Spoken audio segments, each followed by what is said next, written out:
December 1945, Upper Egypt. The winter sun falls on a line of cliffs near the village of Al-Qasr, turning the limestone walls the colour of old parchment. A young farmer named Mohammed al-Saman kicks at the soil, looking for fertiliser. His shovel strikes something hollow, a jar, sealed with ancient pitch. He hesitates. The tribes in the area whisper that spirits live inside jars buried in the desert. But curiosity wins. He breaks it open. A burst of dust. Papyrus. Written in a script he cannot read. 13 leather-bound codices, untouched for nearly 16 centuries. What he uncovered that morning would ignite one of the greatest archaeological debates of the 20th century. A window into a Christianity that Rome tried to erase. A world of mystics, rebels, and secret teachers who believed the divine did not live in temples, but in the human soul itself. This is the story of the lost city of the Gnostics. The landscape of Upper Egypt is a study in extremes. North of Luxor, where the Nile bends westward before resuming its northward course to the Mediterranean, the river valley narrows between limestone cliffs that rise like fortifications from the desert floor. The cliffs are honey-coloured in morning light, rust-red at sunset, and almost white under the merciless noon sun. This is the region known in antiquity as the Thebaid, a stretch of fertile floodplain flanked by absolute desolation. The modern town of Nag Hammadi sits on the western bank of the Nile, a regional centre of about 50,000 people today. But in 1945 it was little more than a collection of mud brick buildings and a railway station connecting the agricultural towns of the valley to Cairo. 6 miles northeast of Nag Hammadi, accessible by unpaved roads that turn to mud during the annual flood season, lay the village of Al-Qasr. The name means the fortress in Arabic, a reference to ruins that local farmers had been scavenging for centuries. The ruins themselves were the remains of Chenoboskion, a Coptic Christian monastic settlement that flourished in the 4th and 5th centuries of the Common Era. In 45, almost nothing remained visible above ground except broken walls and pottery shards scattered across fields of sugarcane and wheat. The farmers who worked these fields were fellahin, peasant cultivators who lived much as their ancestors had for millennia, subject to the rhythms of the Nile and the demands of landowners who controlled the water rights and the crop distribution. The cliffs that rise behind Al-Qasr are part of the Jabal al-Tarif, a limestone escarpment pocked with caves and overhangs that provided shelter for Christian hermits in late antiquity. These caves are visible from the valley floor as dark openings in the cliff face, some natural, others enlarged by human hands. In the early Christian period, the caves became cells for monks practicing hesychasm, the discipline of inner stillness. The walls of some caves still bear traces of Coptic inscriptions, prayers scratched into soft limestone by men who believed that solitude brought them closer to God. The desert around the Jabal al-Tarif is not the romantic emptiness of sand dunes and oases. It is a harsh, stony waste where summer temperatures exceed 120 degrees Fahrenheit, and where water exists only in the form of underground springs tapped by wells dug at great labour. Egypt in the 4th century CE was a province of the Roman Empire, but its cultural and religious character was shaped by forces far older than Rome. The ancient Egyptian religion, with its pantheon of gods and elaborate funerary practices, had persisted through Persian, Greek, and Roman conquests, adapting but never disappearing entirely. By the 4th century, however, Egypt was undergoing a religious transformation more profound than any political conquest could achieve. Christianity, which had arrived in Egypt in the 1st century, was spreading rapidly through the Greek-speaking cities of the coast and the Coptic-speaking villages of the interior. Alexandria, the great Mediterranean port founded by Alexander the Great, had become one of the most important centres of Christian theology in the world, home to the catechetical school where Origen and Clement had wrestled with the relationship between Greek philosophy and Christian revelation. But the Christianity that took root in Egypt was not uniform. In the villages of Upper Egypt, Christian belief blended with the older Egyptian traditions in ways that alarmed the bishops of Alexandria. Coptic-speaking peasants venerated saints at shrines that had once been dedicated to Isis or Osiris. Monks in the desert practiced asceticism that owed as much to the self-denial of Egyptian priests as to the teachings of Jesus.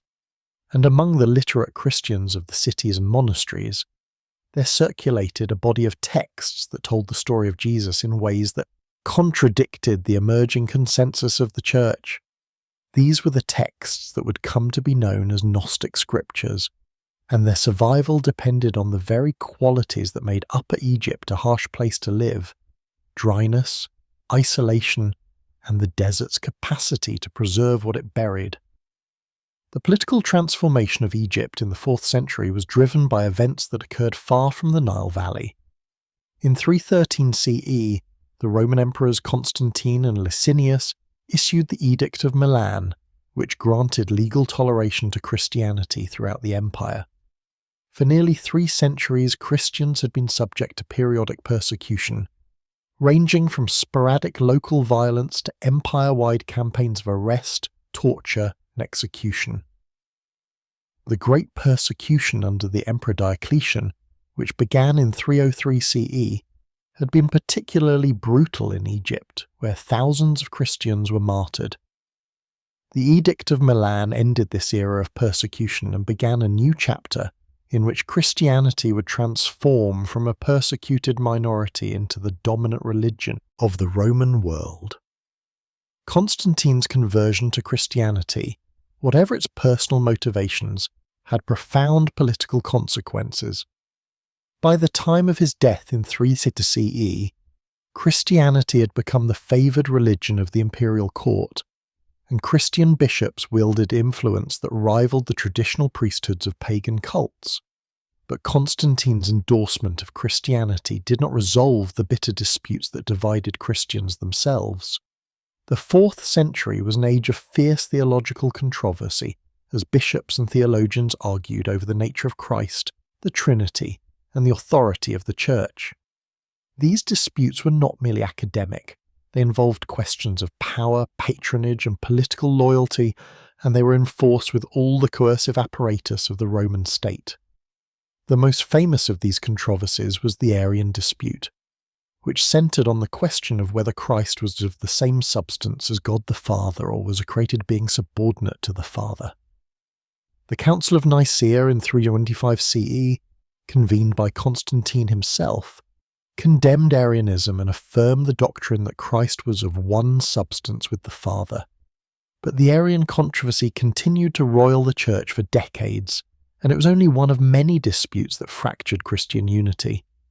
In Egypt, the bishops of Alexandria were engaged in a power struggle with rival Christian communities that rejected the authority of the episcopal hierarchy and claimed access to teachings that had been transmitted secretly from the apostles. The most important of these rival communities were the Gnostics, a diverse collection of sects and teachers who shared a distinctive cosmology and a conviction that salvation came through gnosis, knowledge, rather than through faith alone or participation in the sacraments of the Church. The Gnostics rejected the idea that the God of the Hebrew Bible, the creator of the material world, was the true God. Instead, they taught that the creator was a lesser deity, sometimes called the demiurge, who had fashioned the material world in ignorance or malice. The true God, according to Gnostic teaching, was utterly transcendent and unknowable, and the divine spark within human beings was a fragment of this true God trapped in the prison of matter. Salvation for the Gnostics meant awakening to the knowledge of one's divine origin and escaping the material world. These ideas were anathema to the bishops who were constructing what would become Orthodox Christianity. The Gnostics undermined the authority of the Church by claiming that salvation did not require the mediation of priests or bishops. They rejected the importance of the crucifixion and resurrection, teaching instead that Jesus had come to impart secret knowledge rather than to die for humanity's sins. And they possessed their own scriptures, texts that claimed to record the teachings of Jesus and his disciples, but that told a story radically different from the one told in the Gospels of Matthew, Mark, Luke, and John. The response of the Church to Gnosticism was systematic and sustained. In the late 2nd century, Irenaeus, the Bishop of Lyon, wrote a massive treatise titled Against Heresies, which catalogued and refuted the teachings of the Gnostics. Irenaeus argued that the true teachings of Christianity had been handed down from the apostles through the bishops in an unbroken chain of succession, and that any teaching that contradicted this apostolic tradition was heresy. Other church fathers followed Irenaeus's lead, producing their own polemics against Gnosticism. Tertullian, Hippolytus, and Epiphanius all wrote detailed refutations of Gnostic doctrines, and their works provide much of what we know about Gnostic beliefs, filtered through the lens of hostile witnesses. But the campaign against Gnosticism was not limited to theological argument. In the 4th century, as Christianity became the religion of the empire, the Church gained the power to suppress heresy by force. The Emperor Theodosius I, who ruled from 379 to 395 CE, issued a series of decrees that made Nicene Christianity the official religion of the empire, and outlawed all other forms of Christianity as well as pagan cults. In 391 CE, Theodosius authorized the destruction of pagan temples throughout the empire, and in Egypt, mobs led by Christian monks destroyed the Serapeum in Alexandria, one of the most magnificent temples of the ancient world. The destruction of the Serapeum marked the end of institutional paganism in Egypt, but it also signalled the beginning of a campaign against Christian heretics. The monks who destroyed the Serapeum were part of a monastic movement that had begun in Egypt in the late 3rd century and had spread rapidly throughout the Christian world. The founder of Cenobitic monasticism, the communal form of monastic life, was Pachomius, an Egyptian soldier who converted to Christianity and established the first Christian monastery near the modern town of Nag Hammadi around 320 CE. Pachomius's monasteries were organized communities where monks lived together under a common rule, prayed together at fixed times, and supported themselves through agricultural labor. By the middle of the 4th century, Pachomian monasteries dotted the Nile Valley, and thousands of men and women had embraced the monastic life. The monasteries were centers of literacy and learning in a largely illiterate society. Monks copied manuscripts, translated Greek texts into Coptic, and preserved the writings of the Church Fathers. But the monasteries were also battlegrounds in the struggle against heresy. Monastic libraries contained not only orthodox texts, but also the writings of heretics, which monks studied in order to refute them. The monastic rule required obedience to the abbot and conformity to the teachings of the Church, but individual monks sometimes harboured sympathies for heterodox ideas. It is likely that some of the Gnostic texts found at Nag Hammadi were copied in Pachomian monasteries by monks who valued them for their spiritual insights, even if they did not fully accept their theology. The village of Al-Qasr, where Muhammad al-Saman would make his discovery in 1045, was located within a few miles of the ancient site of Pibau, one of the earliest Pachomian monasteries. The proximity of the find to a monastic site is not coincidental. Scholars now believe that the Nag Hammadi codices were part of a monastic library, and that they were buried by monks who were trying to save them from destruction during one of the periodic campaigns against heretical writings. The most likely time for the burial is the late 4th or early 5th century, when Theophilus, the Bishop of Alexandria, was waging a vigorous campaign against heresy and ordering the destruction of suspect books. The desert around Al-Qasr was an ideal place to hide texts. The climate of Upper Egypt is one of the driest on Earth, with annual rainfall measured in millimeters rather than inches. Organic materials that would decay rapidly in more humid climates can survive for millennia in the Egyptian desert. Papyrus, the paper made from the pith of the papyrus plant, is particularly durable in dry conditions. The The ancient Egyptians had used papyrus for thousands of years, and the vast majority of papyrus documents that survive from antiquity come from Egypt. The monks who buried the Nag Hammadi codices almost certainly understood that the desert would preserve their texts indefinitely, provided they remained undisturbed. The burial of the codices was an act of desperation and hope. The monks who buried them believed that the text contained truths that should not be lost, even if the church had declared those truths heretical.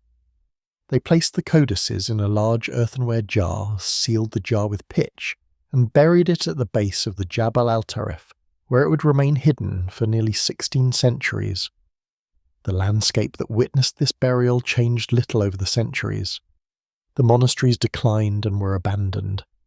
Islam came to Egypt in the 7th century, and the Coptic Christian community, once the majority, became a minority.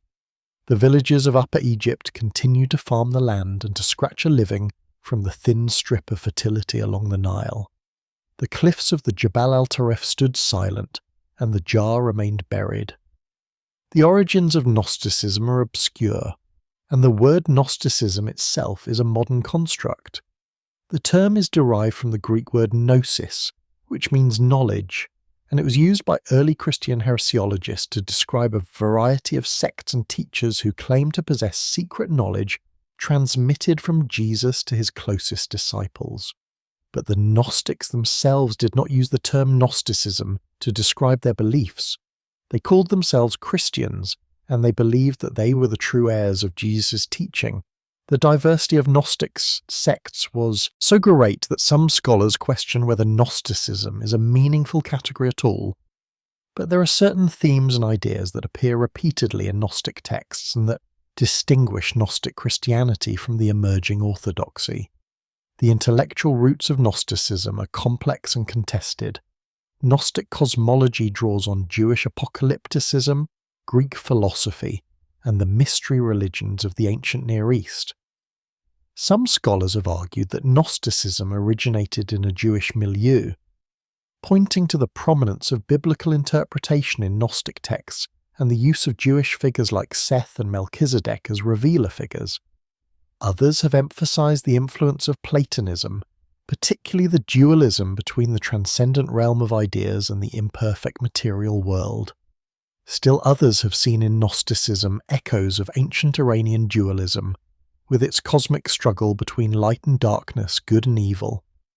Whatever its origins, Gnosticism as a distinct religious movement emerged in the 1st and 2nd centuries CE, during a period of intense religious ferment in the Mediterranean world.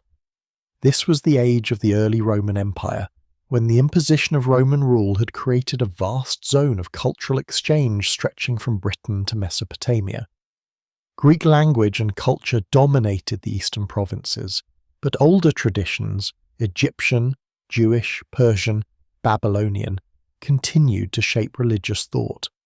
Christianity itself was born in this milieu, and in its early decades it was one religious movement among many, competing for adherents in cities and towns where Jews, pagans, and adherents of mystery cults lived side by side. The earliest Gnostic teachers whose names have come down to us lived in the 2nd century CE. Valentinus, who was probably born in Egypt and educated in Alexandria, was one of the most influential Gnostic teachers. He moved to Rome around 40 CE and established a school that attracted followers from across the empire. Valentinus was a sophisticated theologian who developed an elaborate cosmology involving a series of divine emanations called aeons. According to Valentinian teaching, the transcendent God, the Father of all, was unknowable and ineffable. From this Father emanated a series of paired aeons, mind and truth, word and life, each less perfect than the one before. The lowest of the aeons was Sophia, or wisdom, who fell into error and gave birth to the demiurge, the creator of the material world. Valentinus and his followers were not marginal figures in 2nd century Christianity. Valentinus was a respected teacher in Rome and was even considered as a candidate for bishop. His followers included highly educated Christians who composed sophisticated theological treatises and biblical commentaries. The Valentinians did not see themselves as heretics, but as Christians who had penetrated more deeply into the mysteries of the faith than their Orthodox contemporaries. They participated in the same liturgical practices as other Christians, but they gave those practices an allegorical interpretation that revealed hidden meanings. Another prominent Gnostic teacher of the 2nd century was Basilides, who taught in Alexandria during the reign of the Emperor Hadrian. Basilides developed a cosmology even more complex than that of Valentinus, involving three heavens ruled by angelic powers. According to the church father Irenaeus, who provides the only detailed account of Basilides' teaching, Basilides taught that Jesus did not actually suffer on the cross, but that Simon of Cyrene, who carried the cross, was crucified in his place while Jesus stood by laughing. This rejection of the crucifixion as a salvific event was characteristic of Gnostic thought, and was one of the reasons why the Church Fathers regarded Gnosticism as a dangerous heresy. A third important Gnostic teacher was Carpocrates, who was active in Alexandria in the early 2nd century. Carpocrates and his son Epiphanes taught that the material world was created by inferior angels, and that the soul could escape the material world only by experiencing every possible human experience, including those that were ordinarily considered sinful. The Carpocratians were accused by their opponents of practicing sexual immorality and rejecting all moral law, although it is difficult to know how much of this is accurate and how much is the slander of hostile witnesses. What is clear is that the Carpocratians rejected the authority of the Church and believed that each individual must find their own path to salvation. These teachers and their followers constituted a diverse movement that defies easy generalization, but certain themes recur throughout Gnostic literature. The first is a radical dualism between the spiritual and the material. The material world in Gnostic thought is not the good creation of a benevolent God, but a prison, a place of ignorance and suffering created by a lesser deity. The true God is utterly transcendent and has no direct connection to the material world. Human beings contain within themselves a divine spark, a fragment of the transcendent God that has fallen into matter and forgotten its true nature. The purpose of human existence is to awaken this divine spark, to remember one's true origin, and to escape the material world. The second theme is the centrality of knowledge as the means of salvation. The Greek word gnosis does not mean intellectual knowledge in the modern sense, but rather a direct, experiential knowledge of the divine. This knowledge is not something that can be acquired through study or reason alone. It must be revealed. In Gnostic texts, this revelation typically comes from a heavenly Redeemer figure who descends from the transcendent realm to awaken human beings to their true nature. In Christian Gnostic texts, this Redeemer is Jesus, but Jesus is understood not as a human being who died for humanity's sins, but as a divine being who appeared in human form to impart saving knowledge. The third theme is a reinterpretation of the creation story in Genesis. In Orthodox Christianity, the God of Genesis is the one true God, the creator of heaven and earth, and the creation is good. In Gnostic texts, the God of Genesis is not the true God, but the demiurge, a foolish or malevolent deity who created the material world in ignorance. The serpent in the Garden of Eden, far from being the tempter who leads humanity into sin, is a benefactor who brings knowledge to Adam and Eve and frees them from the demiurge's control. This inversion of biblical narratives is one of the most striking features of Gnostic literature, and one of the reasons why the Church Fathers regarded Gnosticism as blasphemy. The fourth theme is the role of women in spiritual life. Gnostic texts often feature women as teachers, prophets, and recipients of revelation. Mary Magdalene, in particular, appears in several Gnostic texts as a favoured disciple of Jesus who receives teachings that are denied to the male apostles. The Gospel of Mary, a Gnostic text discovered in the late 19th century, depicts Mary Magdalene as possessing a deeper understanding of Jesus' teaching than Peter, who disputes her authority. This positive portrayal of women stands in contrast to the patriarchal structure of the emerging Orthodox Church, which excluded women from the priesthood and insisted on male authority.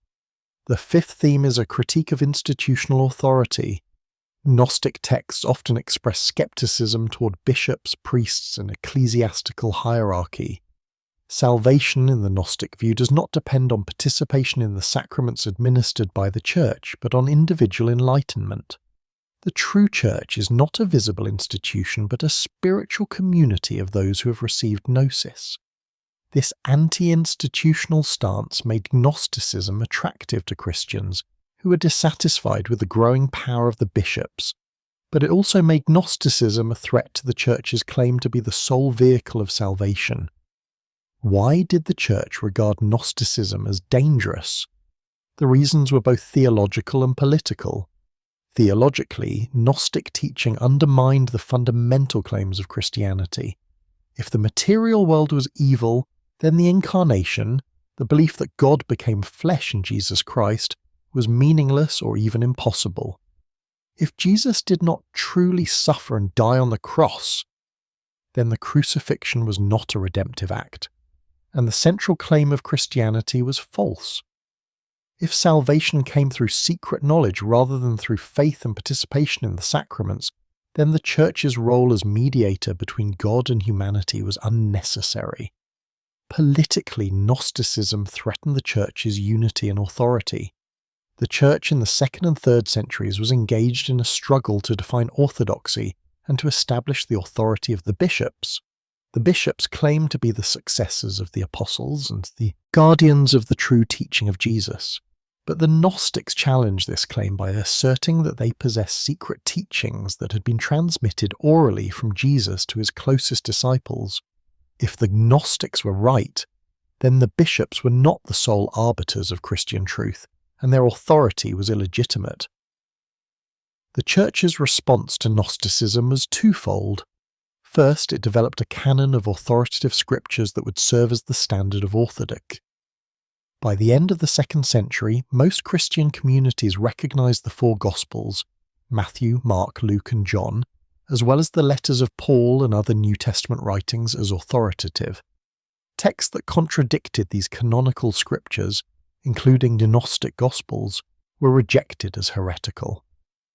Second, the Church developed a doctrine of apostolic succession, the idea that the bishops were the direct successors of the apostles, and that the true teaching of Jesus had been handed down through an unbroken chain of episcopal ordination.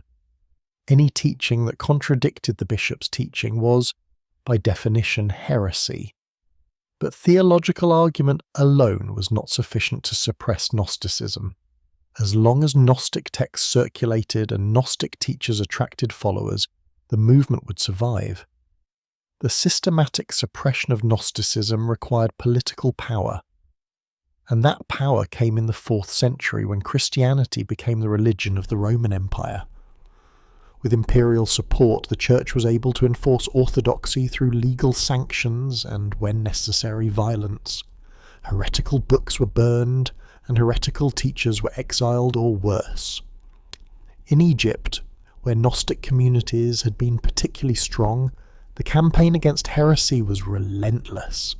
It was in this climate of persecution that someone, almost certainly a monk or group of monks, decided to hide the Gnostic text that would later be discovered at Nag Hammadi. The transformation of Christianity from a persecuted sect to the dominant religion of the Roman Empire is one of the most dramatic reversals in history. For the first 3 centuries of its existence, Christianity had been at best tolerated and at worst violently suppressed by Roman authorities. Christians refused to participate in the imperial cult, the state-sponsored worship of the emperor, and this refusal was seen as disloyalty to the empire. Christians were accused of atheism because they denied the existence of the traditional gods, and they were blamed for natural disasters and military defeats, which were interpreted as signs of divine displeasure at the neglect of the old cults. Periodic persecutions, some local and some empire-wide, resulted in the deaths of thousands of Christians and created a culture of martyrdom that would shape Christian identity for centuries. The Edict of Milan in 313 CE ended the era of persecution and gave Christianity legal status throughout the empire, but Constantine's conversion to Christianity did more than just grant toleration to Christians.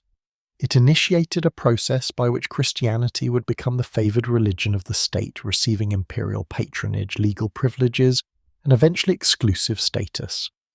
Constantine funded the construction of churches, including the Church of the Holy Sepulchre in Jerusalem and the original St. Peter's Basilica in Rome. He exempted Christian clergy from taxation and military service. He convened the Council of Nicaea in 325 CE to resolve theological disputes and to create a unified Christian orthodoxy that could serve as a spiritual foundation for the empire. The Council of Nicaea was a turning point in the history of Christianity. Convened by Constantine and attended by more than 200 bishops from across the empire, the council addressed the Arian controversy, which threatened to split the church. Arius, a presbyter from Alexandria, had taught that Christ was a created being, subordinate to God the Father. This teaching was opposed by Athanasius, a deacon from Alexandria, who would later become bishop, who insisted that Christ was of the same substance as the Father. The council condemned Arianism and produced the Nicene Creed, a statement of faith that affirmed the full divinity of Christ. The Nicene Creed became the standard of orthodoxy, and Christians who rejected it were declared heretics. But the Nicene settlement did not end theological controversy. The Arian dispute continued for decades, with different emperors supporting different factions. In the East, where most Christians spoke Greek, theological disputes involved highly technical questions about the nature of Christ and the Trinity. In the West, where Latin was the dominant language, the Church was more concerned with questions of discipline and authority. The result was a complex and fractious religious landscape, with multiple competing claims to orthodoxy and no clear mechanism for resolving disputes. The campaign against heresy intensified in the late 4th century under the Emperor Theodosius III. Theodosius was a devout Nicene Christian who believed that the religious unity of the empire required the suppression of all non-Nicene forms of Christianity as well as paganism. In 380 CE, Theodosius issued the Edict of Thessalonica, which declared Nicene Christianity to be the official religion of the empire and branded all other forms of Christianity as heresy. The edict stated, "We authorize the followers of this law to assume the title of Catholic Christians. But as for the others, since, in our judgment, they are foolish madmen, we decree that they shall be branded with the ignominious name of heretics, and shall not presume to give to their conventicles the name of churches." The edict was followed by a series of laws that progressively restricted the rights of heretics and pagans. Heretical writings were to be confiscated and burned. Heretics were forbidden to assemble for worship. They were barred from public office and from making wills. In some cases, they were subject to fines, exile, or even execution. These laws were enforced with varying degrees of rigour in different parts of the empire. But in Egypt, where the Patriarch of Alexandria had the support of the imperial government, the campaign against heresy was particularly aggressive. The most dramatic act of this campaign was the destruction of the Serapeum in Alexandria in 391 CE. The Serapeum was a temple complex dedicated to Serapis, a syncretic deity who combined elements of Greek and Egyptian religion. The temple housed one of the largest libraries in the ancient world and was a centre of pagan learning and culture. In 391 CE, Theophilus, the Patriarch of Alexandria, obtained imperial permission to convert the temple into a church. When pagans resisted, Theophilus organised a mob of Christian monks who stormed the temple, destroyed its statues and cult objects, and ransacked its library. The destruction of the Serapeum was a symbolic victory for Christianity and a devastating blow to the pagan intellectual tradition. But Theophilus did not limit his attention to pagans. He was equally hostile to Christian heretics, and he launched a campaign to purge Egypt of heretical books and teachers. Theophilus was particularly concerned about the influence of Origen, the great 3rd century theologian who had taught in Alexandria, and whose writings had shaped Christian thought throughout the Greek-speaking world. Origen's theology, with its emphasis on the pre-existence of souls and the ultimate restoration of all beings, including the devil, had always been controversial. In the late 4th century, Theophilus and his allies condemned Origen's teachings as heretical and ordered the destruction of his works.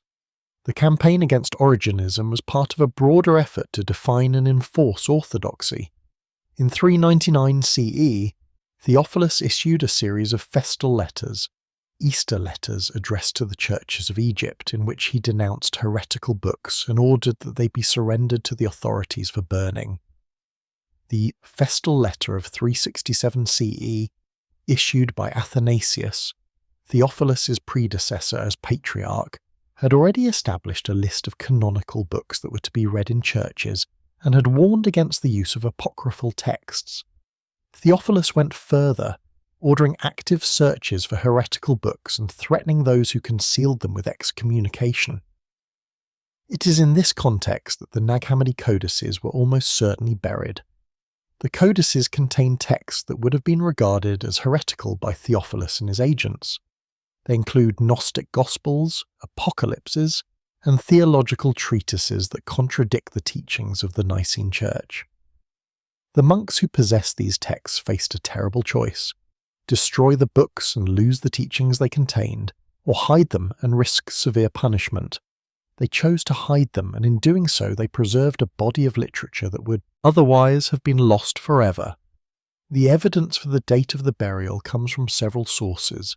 First, the codices themselves can be dated on the basis of paleography, the study of ancient handwriting. The Coptic script used in the codices is characteristic of the 4th and early 5th centuries.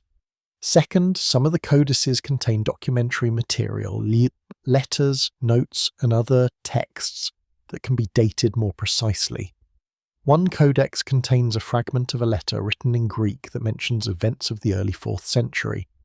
Third, the leather covers of some codices contain scraps of papyrus that were used as stuffing and that bear dates from the early to mid-4th century. These scraps include tax receipts, business documents, and personal letters that provide a snapshot of daily life in Upper Egypt during the period when the codices were being produced. The most telling piece of evidence is a cartonnage fragment, a piece of recycled papyrus used to stiffen the leather covers, that bears a date corresponding to 348 CE. This suggests that the codices were produced sometime after the mid-4th century and were buried not long afterward, probably in the 390s or early 400s during the period of Theophilus' anti-heretical campaign. The location of the burial, at the base of the Jabal al-Tarif cliffs near the ruins of the Pachomian monastery at Chenoboskion, supports the theory that the codices were part of a monastic library. Why did the monks preserve these texts in the first place? The Pachomian monasteries were centres of Orthodox Christianity, and the monks were expected to conform to the teachings of the Church. But monastic libraries often contained heretical texts which monks studied in order to refute them. The Pachomian rule required monks to spend several hours each day in reading and meditation, and the libraries needed to provide enough material to occupy a literate community. It is also possible that some monks valued the Gnostic texts for their spiritual insights, even if they did not accept their theology. Gnostic texts offered an alternative vision of Christianity that emphasized personal experience of the divine over institutional authority, and this vision may have resonated with monks who had chosen a life of solitude and contemplation. The decision to bury the codices rather than destroy them suggests that the monks believed the texts were worth preserving despite the risk. This act of preservation was an act of resistance against the homogenizing force of imperial orthodoxy. The monks who buried the codices were not Gnostics in any doctrinal sense, but they were unwilling to participate in the destruction of knowledge. Their decision to hide the texts in the desert, where they would be safe from the book burners, ensured that future generations would have access to voices that the Church had tried to silence. The campaign against heresy in late antiquity was not limited to book burning. Heretical teachers were subject to exile, imprisonment, and in some cases execution. The legal code of Theodosius and his successors prescribed severe penalties for heresy, including confiscation of property, loss of civil rights, and capital punishment for the most obstinate heretics. These laws were not always enforced, and their severity varied from region to region, but they created a climate of fear that drove heretical communities underground. In Egypt, where the Patriarch of Alexandria had the backing of the imperial government and the support of militant monks, the persecution of heretics was particularly intense. The Gnostics, who had once been a significant presence in the cities and towns of Egypt, disappeared from the historical record after the 4th century. Some Gnostic communities may have survived in isolated areas, but they left no trace. The Gnostic texts that had circulated in the 2nd and 3rd centuries were systematically destroyed, and within a few generations, most Christians had no knowledge of Gnostic teaching except what they could read in the polemics of the heresiologists. The only Gnostic texts that survived were those that had been hidden, like the codices at Nag Hammadi, or those that had been preserved in the works of the Church Fathers, who quoted them in order to refute them. The disappearance of Gnosticism from the historical record is a reminder of how fragile the preservation of knowledge can be. In a world without printing, the survival of a text depended on continual copying. If a text ceased to be copied, because it was no longer read, or because it was forbidden, it would disappear within a few generations as the papyrus or parchment decayed. The Nag Hammadi codices survived only because someone buried them in a dry climate where organic materials could be preserved indefinitely. But for every text that survived, countless others were lost, and with them, entire traditions of thought and belief. The suppression of Gnosticism was part of a broader process by which the Christian Church defined orthodoxy and eliminated dissent. This process involved not only the condemnation of heretical teachings, but also the creation of institutions, the episcopate, the councils, the canon of scripture, that would enforce uniformity of belief and practice. The result was a Christianity that was more unified and more powerful than it had been in the first 3 centuries, but also less diverse and less tolerant of alternative viewpoints.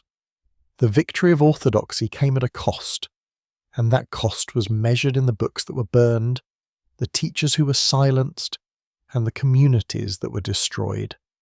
The physical creation of the Nag Hammadi codices was an act of extraordinary labour and skill.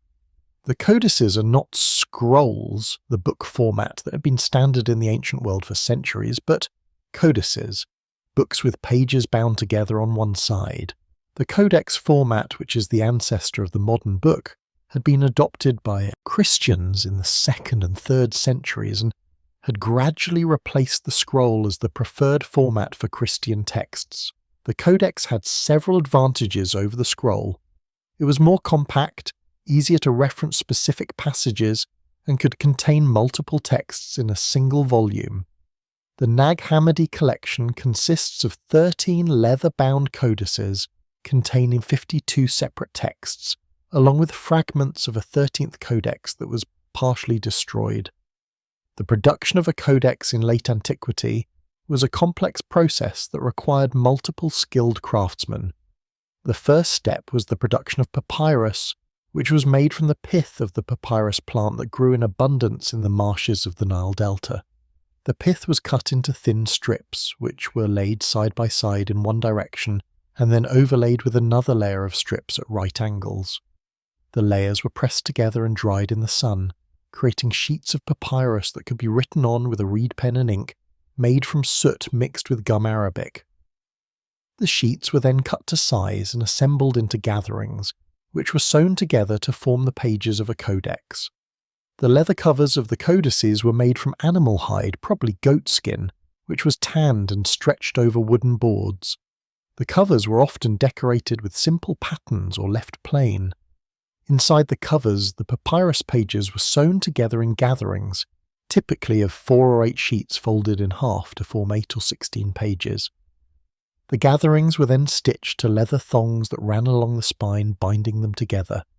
The result was a book that could be opened flat for reading, and that was durable enough to withstand repeated handling. The scribes who copied the texts of the Nag Hammadi codices worked in monastic scriptoria, workshops where manuscripts were produced. The Pachomian monasteries of Upper Egypt had well-established scriptoria, and the monks were trained in the skills of copying and bookbinding. Monastic work was divided among the brothers according to their abilities. Some monks were assigned to agricultural labour in the fields, others to cooking and domestic tasks, and still others to intellectual work such as copying manuscripts. The work of copying was considered a form of prayer, a way of participating in the preservation and transmission of sacred knowledge. The script used in the Nag Hammadi codices is Coptic, the final stage of the ancient Egyptian language written in an alphabet derived from Greek with the addition of several characters taken from Egyptian Demotic script. Coptic was the language spoken by the Christian population of Egypt, and by the 4th century it had largely replaced Greek as the language of the Coptic Church.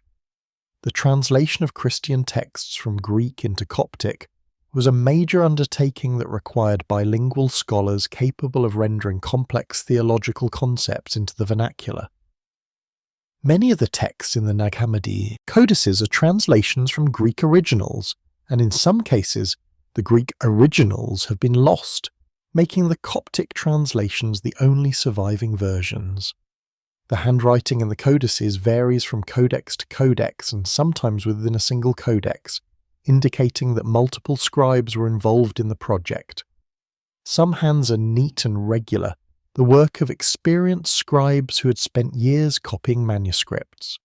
Other hands are less polished, with irregular letter forms and frequent corrections, suggesting that the scribes were less experienced or were working under time pressure. The presence of marginal notes and corrections in some codices indicates that the texts were reviewed and edited after the initial copying. The scribes who copied the Nag Hammadi codices were not simply mechanical copyists. They were readers and interpreters of the text they copied, and they sometimes made editorial decisions about what to include or how to render a passage.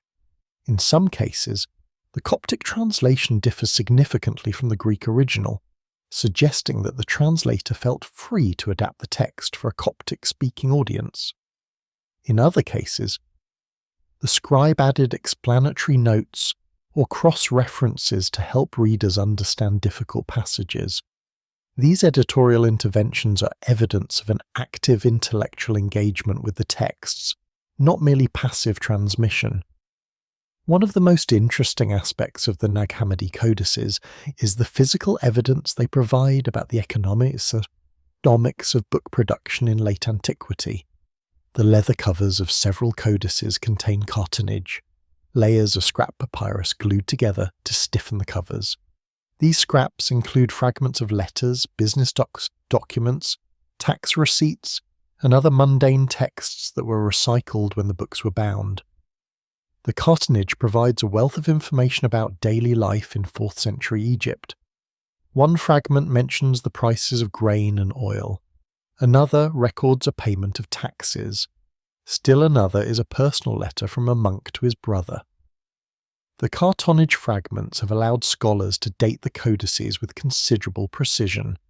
Several fragments bear dates from the early to mid-4th century, indicating that the codices were produced sometime after 350 CE. The latest dated fragment corresponds to 348 CE, providing a terminus post-Quem, a date after which the codices must have been produced. Combined with the paleographic evidence and the historical context of Theophilus's campaign against heretical books in the 390s, this suggests that the codices were produced in the mid-4th century and buried a few decades later. The cartonnage also provides evidence about the location where the codices were produced. Several of the documents mention place names in the region around Nag Hammadi, including the villages of Chenoboskion and Bor, which were the sites of Pachomian monasteries. This has led scholars to conclude that the codices were produced in or near these monasteries and were part of a monastic library. The fact that the codices contain Gnostic texts that were condemned by the Church raises the question of why Pachomian monks would have preserved such texts in their library. One explanation is that the monks preserved heretical texts in order to study and refute them. This was common practice in monastic libraries, which often contained copies of heretical works alongside orthodox texts. The Church Fathers frequently quoted from heretical texts in their polemical writings, and they needed access to those texts in order to do so. A monastic library that contained copies of Gnostic Gospels and treatises would have been a valuable resource for monks who were engaged in theological study and debate. The fact that the texts were eventually buried rather than destroyed suggests that at least some monks valued them for reasons beyond their utility in refuting heresy. Another explanation is that some monks had sympathies for the ideas expressed in the Gnostic texts. The monastic movement was itself a form of dissent from mainstream Christianity, a rejection of the compromises and worldliness of the institutional church. Monks sought salvation through asceticism, solitude and mystical experience rather than through participation in the sacraments and the hierarchy of the church. Gnostic texts, with their emphasis on inner knowledge and direct experience of the divine, may have resonated with monks who were skeptical of ecclesiastical authority. It is possible that individual monks preserved and read these texts as aids to spiritual contemplation, even if they did not accept the full Gnostic cosmology. The work of the scribes was painstaking and time-consuming. A skilled scribe could copy about 10 to 15 pages of text per day, depending on the length and complexity of the text. A codex of 100 pages would take a week or more to complete, and the entire Nag Hammadi collection of 13 codices would have required months of continuous work by multiple scribes. The scribes worked in silence, following the monastic rule that discouraged idle conversation. They sat at desks in the scriptorium, their materials laid out before them, sheets of papyrus, reed pens, pots of ink, a knife for sharpening the pens and scraping away errors, and the exemplar, the manuscript from which they were copying. The physical act of copying was demanding. The scribe had to maintain a steady hand, forming each letter carefully to ensure legibility. Mistakes were inevitable, and when they occurred, the scribe would scrape away the ink with a knife and write the correction above the line or in the margin. Some errors went uncorrected, and these errors have become valuable to scholars because they provide clues about the history of the text. Copyist errors can reveal when and where a text was copied, how many times it had been copied before, and sometimes even the mental state of the scribe, whether they were tired, distracted, or unfamiliar with the language of the text. The ink used by the scribes was made from lamp black, soot collected from oil lamps, mixed with gum arabic, a natural resin that acted as a binder. This carbon-based ink was remarkably durable and has remained legible for 16 centuries. The scribes also used red ink made from ochre for headings and important passages, a practice known as rubrication. The use of red ink was not merely decorative, it served a practical function by helping readers navigate the text and identify the beginning of new sections. The texts copied by the scribes ranged from brief treatises of a few pages to lengthy works spanning dozens of pages. Some texts, like the Gospel of Thomas, are collections of sayings attributed to Jesus. Others, like the Apocryphon of John, are complex theological narratives that describe the origin of the cosmos and the fall of humanity. Still others are apocalypses, revelations of heavenly secrets, or wisdom texts that offer guidance for the spiritual life. The diversity of the text in the Nag Hammadi collection reflects the diversity of early Christian thought and the willingness of some Christians to explore ideas that lay outside the boundaries of orthodoxy. The scribes who copied these texts were aware of the controversial nature of the material. Some of the texts contain explicit criticisms of the Church and its bishops. The Testimony of Truth, for example, denounces Orthodox Christians as followers of blind guides who do not understand the true teaching of Jesus. The Apocalypse of Peter depicts Orthodox Christians as dry canals who preach a false gospel of faith without knowledge. These polemics would have been deeply offensive to the bishops and would have provided more than enough justification for the destruction of the texts. Yet the scribes preserved them, and when the time came to hide them, they did so with care. The codices were placed in a large storage jar, the kind used for grain or oil, and the jar was sealed with a layer of bitumen to protect the contents from moisture and insects. The jar was then carried to the base of the Jabal al-Tarif cliffs, about 3 miles from the monastery, and buried in the sand. The location was carefully chosen, close enough to the monastery that it could be retrieved if conditions changed, but far enough away that it would not be discovered by chance. The burial was an act of hope. The monks who hid the codices believed that a time would come when the text could be safely retrieved and read again. That time would not come for nearly 16 centuries. The Nag Hammadi library is not a systematic or coherent collection. It is a miscellany, a gathering of texts that were brought together by historical accident rather than by design. Yet certain themes and ideas recur throughout the collection, and these themes reveal a distinctive worldview that differs radically from Orthodox Christianity. To understand what the Nag Hammadi texts say, it is necessary to approach them on their own terms, setting aside preconceptions about what Christianity is or should be, and listening to the voices of Christians who saw the world in ways that the Church condemned as heretical. The most famous text in the Nag Hammadi library is the Gospel of Thomas.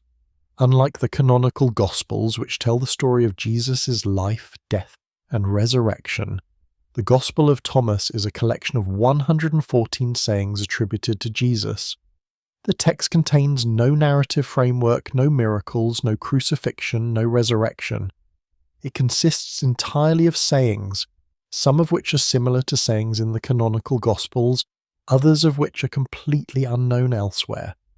The Gospel of Thomas begins with the assertion that these are the secret sayings that the living Jesus spoke and Didymus Judas Thomas recorded, and it promises that whoever finds the interpretation of these sayings will not taste death. The sayings in the Gospel of Thomas are enigmatic and often paradoxical. Some are straightforward moral teachings.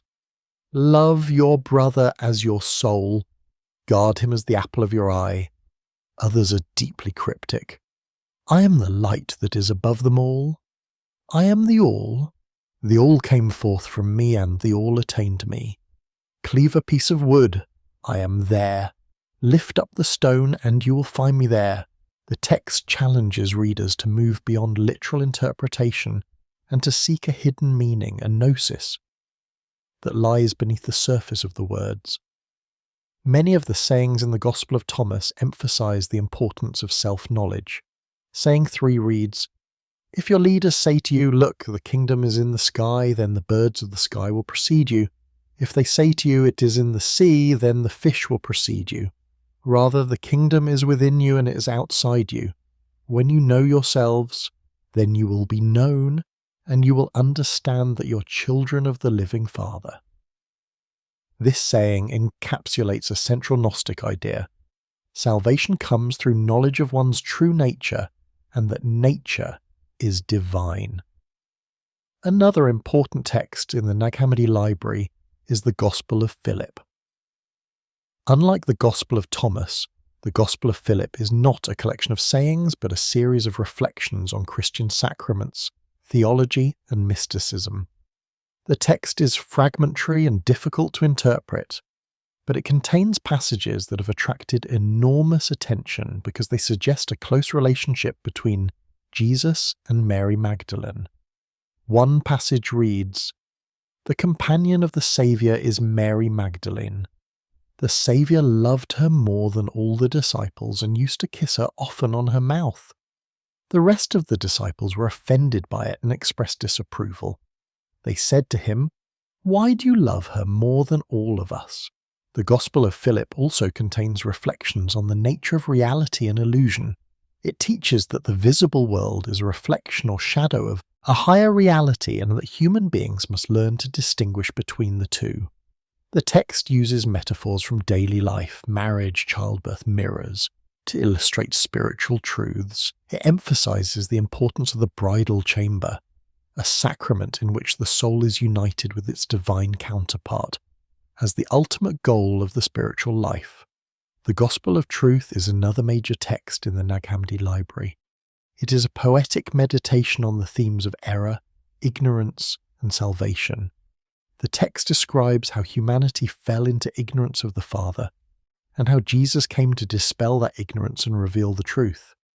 The Gospel of Truth is joy for those who have received from the Father of Truth the gift of knowing Him through the power of the word that came forth from the pleroma. It begins. The pleroma, a term that appears frequently in Gnostic texts, refers to the fullness of the divine realm, the totality of the aeons that emanate from the Father. The Gospel of Truth does not contain a narrative about Jesus' life or teachings, but rather a reflection on the meaning of his coming. It describes Jesus as a teacher who brings knowledge and as a revealer who shows humanity the way back to the Father. The text emphasizes that salvation is a matter of awakening from ignorance rather than being rescued from sin. Ignorance of the Father brought about terror and fear, and terror became dense like a fog so that no one was able to see. Because of this, error became strong, it says. Jesus' role is to dispel this fog and to bring the knowledge that liberates. Perhaps the most complex and challenging text in the Nag Hammadi library is the Apocryphon of John, also known as the Secret Book of John. This text purports to be a revelation given by Jesus to John the son of Zebedee after the resurrection. It presents an elaborate cosmology that describes the origin of the universe and the fall of humanity in terms very different from those of Genesis. According to the Apocryphon of John, the true God, called the invisible Spirit, is utterly transcendent and unknowable. From this Spirit emanates a series of divine beings, including Barbelo, the first thought of the Spirit, and from Barbelo comes Christ. The Apocryphon of John then describes the fall of Sophia, one of the divine aeons, who desired to create without the consent of the Spirit. Her desire gave birth to a monstrous offspring, the Demiurge, who is ignorant of the true God and believes himself to be the only God. The Demiurge creates the material world and the archons, the rulers who govern it. He creates Adam and Eve in imitation of the divine image, but the human beings he creates are soulless until the divine realm intervenes. The Spirit sends a divine spark into Adam, giving him consciousness and the potential for salvation. The Apocryphon of John reinterprets the story of the Garden of Eden as a tale of liberation rather than fall. The serpent, far from being the tempter, is an agent of the divine realm who brings knowledge to Adam and Eve and frees them from the Demiurge's ignorance. The Demiurge's rage at losing control over his creatures leads him to create suffering, death, and the cycle of reincarnation to keep human souls trapped in the material world. Salvation comes through gnosis, the knowledge of one's true origin and destiny, which allows the soul to escape the material world and return to the divine realm. These texts present a vision of Christianity that is startlingly different from the familiar story told in the canonical Gospels. Jesus is not primarily a saviour who dies for humanity's sins, but a revealer who brings knowledge. The material world is not the good creation of a benevolent God, but a prison created by a lesser deity. Salvation is not a matter of faith or grace, but of knowledge and awakening. Women are not subordinate to men, but are spiritual equals and sometimes superiors. The Church and its sacraments are not the means of salvation, but obstacles that stand between the soul and direct knowledge of God. It is easy to see why the Church condemned these teachings. They undermine the entire edifice of Christian doctrine that had been constructed over 3 centuries. If the Gnostic texts were true, then the bishops were wrong about the nature of God, the purpose of creation, the meaning of the crucifixion, and the path to salvation. The Gnostic texts challenged not just specific doctrines but the authority of the Church itself. By claiming that salvation came through inner knowledge rather than through the mediation of priests and sacraments, the Gnostics made the institutional Church unnecessary. But the Church's condemnation was not just a matter of theological disagreement, it was also a matter of politics. In the 4th century, as Christianity became the religion of the Roman Empire, the Church was consolidating its power and defining its identity in opposition to both paganism and heresy. The bishops needed a unified, coherent set of beliefs that could be enforced throughout the empire. The diversity represented by the Gnostic texts was a threat to that unity. The texts had to be suppressed not just because they were wrong, but because they were dangerous. Yet the texts survived, hidden in a jar at the base of a cliff, waiting for the day when they would be discovered and their voices would be heard again. The last decade of the 4th century was a time of upheaval and violence in Egypt.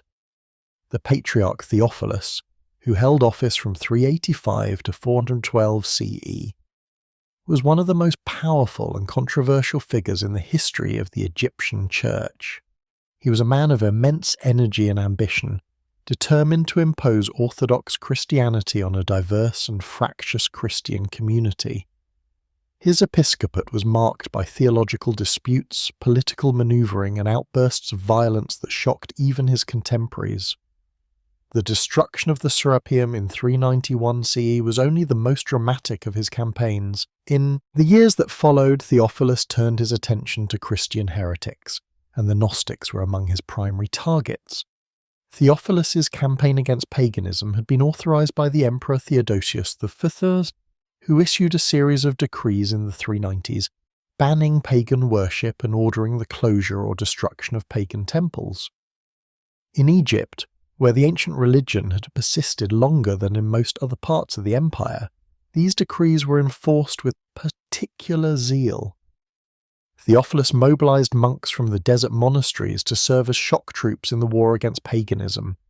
These monks, many of whom were illiterate peasants who had embraced the ascetic life, were fanatically devoted to the cause of Christianity and willing to use violence to advance it. The destruction of the Serapeum was carried out by a mob led by Theophilus himself. Contemporary sources describe how the monks smashed the cult statues, burned the library, and converted the temple into a church dedicated to St. John the Baptist. The destruction was not merely an act of religious zeal, it was also a display of power, a demonstration that the old gods were helpless before the Christian God. The fall of the Serapeum sent a clear message to the pagans of Alexandria. Their time was over. But Theophilus did not stop with the pagans. He also turned his attention to Christians who deviated from the orthodoxy that he was determined to enforce. One of Theophilus's main targets was Origenism, the theological tradition associated with Origen of Alexandria, the great 3rd century scholar and theologian. Origen had been one of the most influential Christian thinkers of his age, and his writings had shaped Christian theology throughout the Greek-speaking world. But Origen's theology was controversial. He had taught that all beings, including the devil, would ultimately be saved and restored to their original state of perfection. He had also taught the pre-existence of souls and had interpreted scripture allegorically rather than literally. These ideas were attractive to intellectuals and mystics, but they troubled church authorities who wanted a more literal and authoritative interpretation of scripture. By the late 4th century, a debate had erupted over the legacy of Origen. Some monks and bishops defended Origen's teachings as compatible with orthodoxy, while others condemned them as heretical. Theophilus initially sided with the pro-Origen faction, but in 399 CE he abruptly changed his position and launched a campaign against Origenism.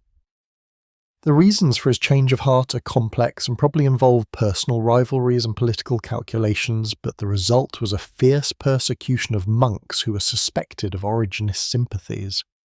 Theophilus issued a series of letters to the monasteries of Egypt denouncing Origenism and calling on the monks to renounce Origen's teachings. He also organized raids on monasteries to confiscate books and to identify monks who refused to comply. The most famous incident of this campaign was the expulsion of the Tull brothers, 4 monks who were leaders of the Origenist faction, from their monastery in the desert of Nitria. The Tull brothers fled to Constantinople, where they sought the protection of John Chrysostom, the Patriarch of Constantinople, who was himself a target of Theophilus's political machinations. The campaign against Origenism was part of a broader effort to purge the Egyptian church of heretical ideas. Theophilus was particularly concerned about the circulation of books that contained teachings that contradicted the orthodoxy of the Nicene Creed. In his festal letters, which were addressed to the churches of Egypt each year at Easter, Theophilus denounced heretical books and ordered that they be surrendered to church authorities for destruction. The language of these letters is uncompromising. Books that contained heretical teachings were to be treated as dangerous contaminants that could infect the faithful with false ideas. The enforcement of Theophilus's orders fell to the bishops and abbots who controlled the local churches and monasteries. In many cases, these authorities were zealous in their pursuit of heresy, conducting searches of monastic libraries and interrogating monks who were suspected of possessing forbidden books. Monks who refused to surrender their books or who defended heretical teachings faced excommunication, exile, or worse. The climate of fear that Theophilus created had a chilling effect on intellectual life in the Egyptian church. Monks became cautious about what they read and what they said, and the diversity of thought that had characterized Egyptian Christianity in earliest centuries gave way to a rigid conformity. It is in this context of persecution and book burning that the Nag Hammadi codices were buried. The texts contained in the codices were precisely the kind of heretical writings that Theophilus was determined to destroy. The Gospel of Thomas, with its emphasis on secret knowledge and its apparent rejection of the authority of the Church, would have been particularly offensive to Theophilus. The Apocryphon of John, with its Gnostic cosmology and its reinterpretation of Genesis, would have been seen as a direct challenge to the orthodox doctrine of creation. The Gospel of Philip, with its suggestion of a special relationship between Jesus and Mary Magdalene, would have been regarded as scandalous. The monks who buried the codices faced a terrible dilemma. They could surrender the books to the authorities and participate in the destruction of knowledge that they valued, or they could hide the books and risk severe punishment if their disobedience was discovered. They chose to hide the books, and the care with which they did so suggests that they hoped the books would survive until a time when they could be safely retrieved. The burial was not an act of despair, but an act of resistance. The monks were refusing to participate in the erasure of ideas that they believed were important, even if those ideas had been condemned by the church. The location chosen for the burial was carefully selected. The base of the Jabal al-Tarif cliffs was close enough to the monastery that the monks could visit the site without attracting attention, but it was far enough from the monastery that the burial would not be discovered by accident. The cliffs themselves were a significant feature of the landscape, and the monks may have chosen the site in part because it was easy to remember and to relocate. The dryness of the desert would preserve the papyrus indefinitely, provided the jar remained sealed and undisturbed. The jar used to protect the codices was a large storage jar of a type commonly used in Egypt for storing grain, oil, or other commodities. The jar was probably several feet tall and had a wide mouth that could be sealed with a clay stopper or a layer of bitumen. The monks placed the codices in the jar, wrapped in linen or leather to provide additional protection, and then sealed the jar with bitumen to make it airtight. The jar was then carried to the burial site and placed in a shallow pit dug into the sand. The pit was filled in, and the site was marked in some way that would allow the monks to find it again if they needed to. We do not know the names of the monks who buried the codices, and we do not know what happened to them afterward. It is possible that they were among the monks who were expelled from the monasteries during Theophilus's purges. It is also possible that they remained in the monastery, and that the knowledge of the burial was passed down orally from one generation to the next. What is certain is that the codices remained buried for nearly 16 centuries, and that during all that time no one attempted to retrieve them. The persecution that drove the monks to bury the codices continued for decades, and by the time the persecution ended, the monks who had known about the burial were dead, and the location was forgotten. The disappearance of the codices into the earth marked the end of a chapter in the history of Gnosticism. The Gnostic communities that had flourished in Egypt in the 2nd and 3rd centuries had been driven underground by the campaigns of the Orthodox Church. Some Gnostics converted to Orthodoxy, others fled to regions beyond the reach of the Church, and still others were absorbed into other heretical movements, such as Manichaeism, which shared some of the dualistic theology of Gnosticism. By the middle of the 5th century, Gnosticism had ceased to exist as a distinct movement, and the only memory of it that remained was in the polemical writings of the Church Fathers who had condemned it. The burial of the Nag Hammadi codices was an act of faith. The monks who buried them believed that the knowledge contained in the texts was worth preserving, even if it contradicted the teachings of the Church. They believed that a time would come when the text could be read again, when the truth they contained would be recognized, and when the diversity of early Christian thought would be appreciated rather than condemned. That time would not come for 16 centuries, but when it came, the codices would be waiting. The precise moment when the Nag Hammadi codices were placed in the ground is lost to history, but the physical evidence allows us to reconstruct the act with remarkable detail. The monks who buried the codices were not simply hiding contraband, they were engaging in an act of preservation that required planning, care, and a deep commitment to the value of the texts they were saving. Every aspect of the burial, the choice of container, the preparation of the site, the sealing of the jar, reflects a deliberate intention to protect the codices from both human and natural threats. The jar chosen to hold the codices was a large earthenware vessel known in Arabic as a khazana, a type of storage jar been used in Egypt for millennia. The jar was made of fired clay and stood approximately 2 feet tall, with a wide mouth and a rounded body. This type of jar was commonly used to store grain, oil, dates, or other foodstuffs, and it would not have attracted attention if someone had seen it being carried from the monastery to the burial site. The jar's size was sufficient to hold all 13 codices, along with protective wrapping, and its thick walls provided a degree of protection against mechanical damage. Before placing the codices in the jar, the monks wrapped them in linen or leather to provide an additional layer of protection. This wrapping served multiple purposes. It cushioned the codices against shifting and impact, it provided a barrier against moisture and dust, and it kept the codices together as a single unit that could be easily removed from the jar if the need arose. The care taken in wrapping the codices suggests that the monks intended them to be retrievable, not merely hidden. They were not destroying the books, they were placing them in storage, awaiting a time when it would be safe to bring them out again. Once the codices were wrapped and placed in the jar. The mouth of the jar was sealed with bitumen, a naturally occurring petroleum-based substance that was widely used in the ancient world as a sealant and waterproofing agent.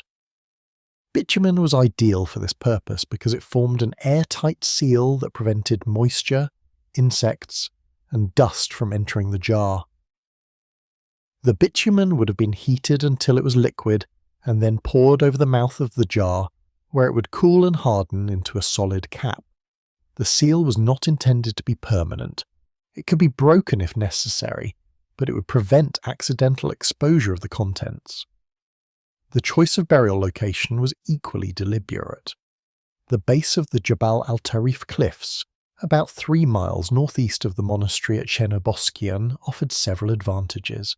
The site was close enough to the monastery that the monks could reach it without a long journey, but far enough away that it was unlikely to be disturbed by the daily activities of the monastery.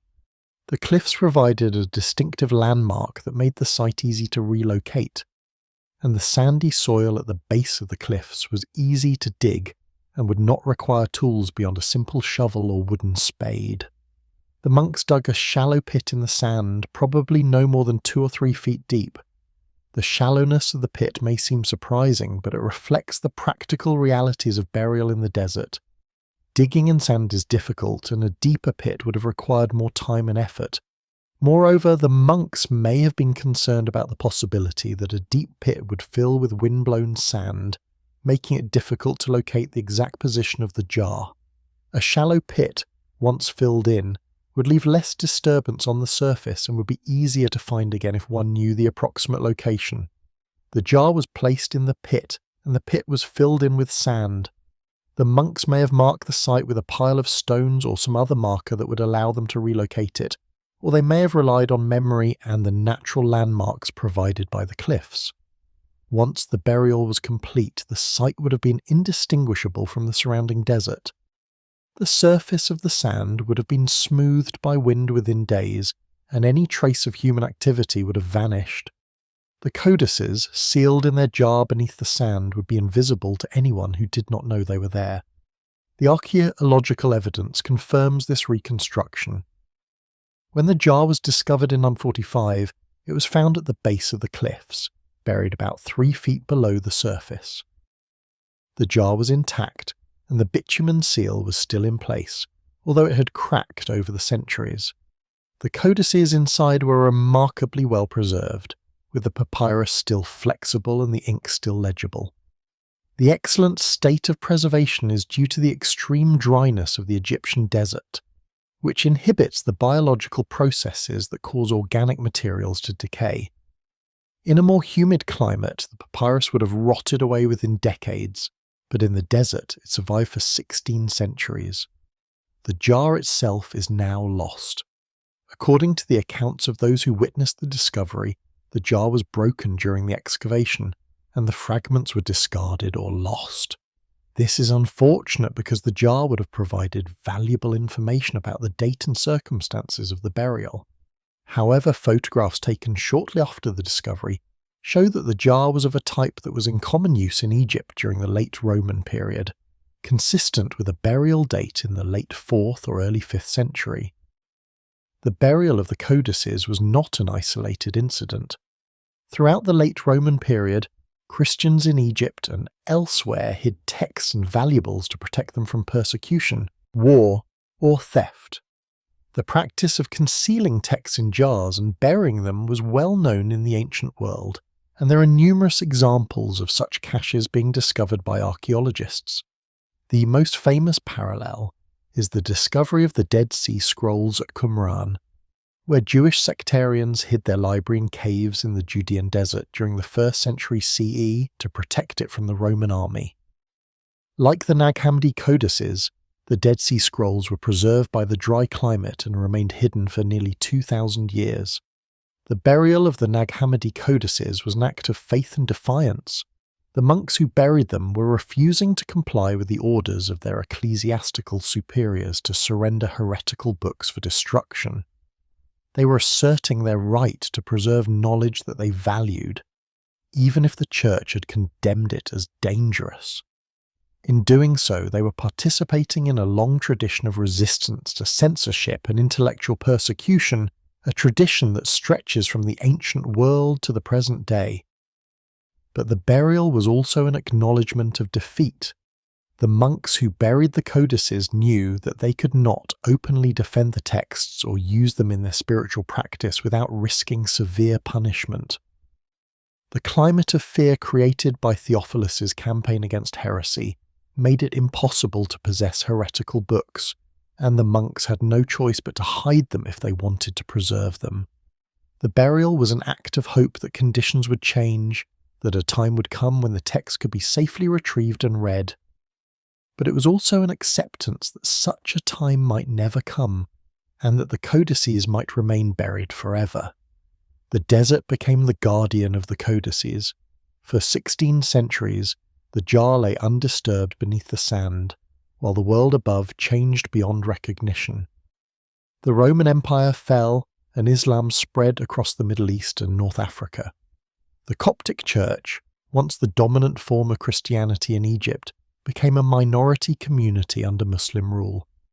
The monasteries of Upper Egypt continued to function, but they declined in importance and influence. The village of Al-Qasr, which had been close to the site of the great Pachomian monastery at Chenoboskian, became a backwater, a collection of mud brick houses inhabited by farmers who knew nothing of the ancient Christian past that lay beneath their feet. The cliffs of the Jabal al-Tarif stood as they had always stood, silent and indifferent to human affairs.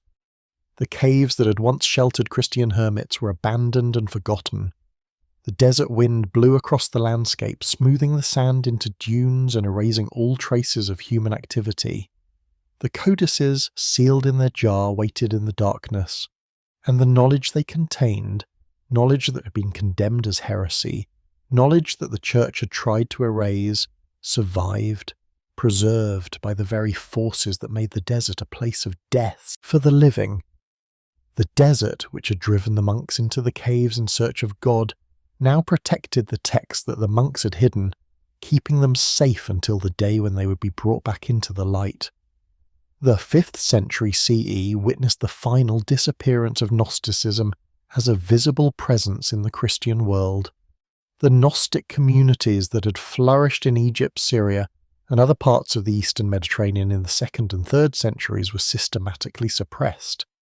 And by the middle of the 5th century, they had ceased to exist as organised groups. The disappearance of Gnosticism was not a sudden event but a gradual process of attrition, driven by persecution, assimilation, and the overwhelming dominance of Orthodox Christianity. The campaign against Gnosticism in the 4th and 5th centuries was relentless.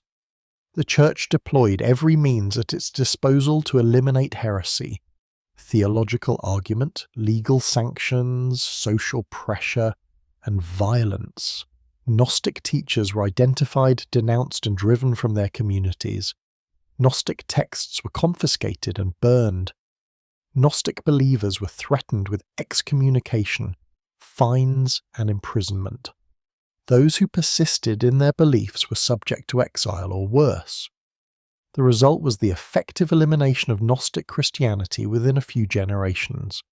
But the disappearance of Gnosticism was not only a matter of external persecution, it also reflected internal weaknesses in the Gnostic movement. Gnosticism had always been more of an intellectual tradition than a popular movement. It appealed to educated Christians who were interested in philosophy and theology, but it had little resonance among ordinary believers who were more concerned with the practical aspects of religious life: worship, sacraments, and community support. Orthodox Christianity, with its clear hierarchy, its rituals, and its promise of salvation through faith and participation in the Church, offered something that Gnosticism could not: a sense of belonging to a universal community with a clear path to salvation. Moreover, Gnosticism lacked the institutional structures that allowed Orthodox Christianity to survive and thrive.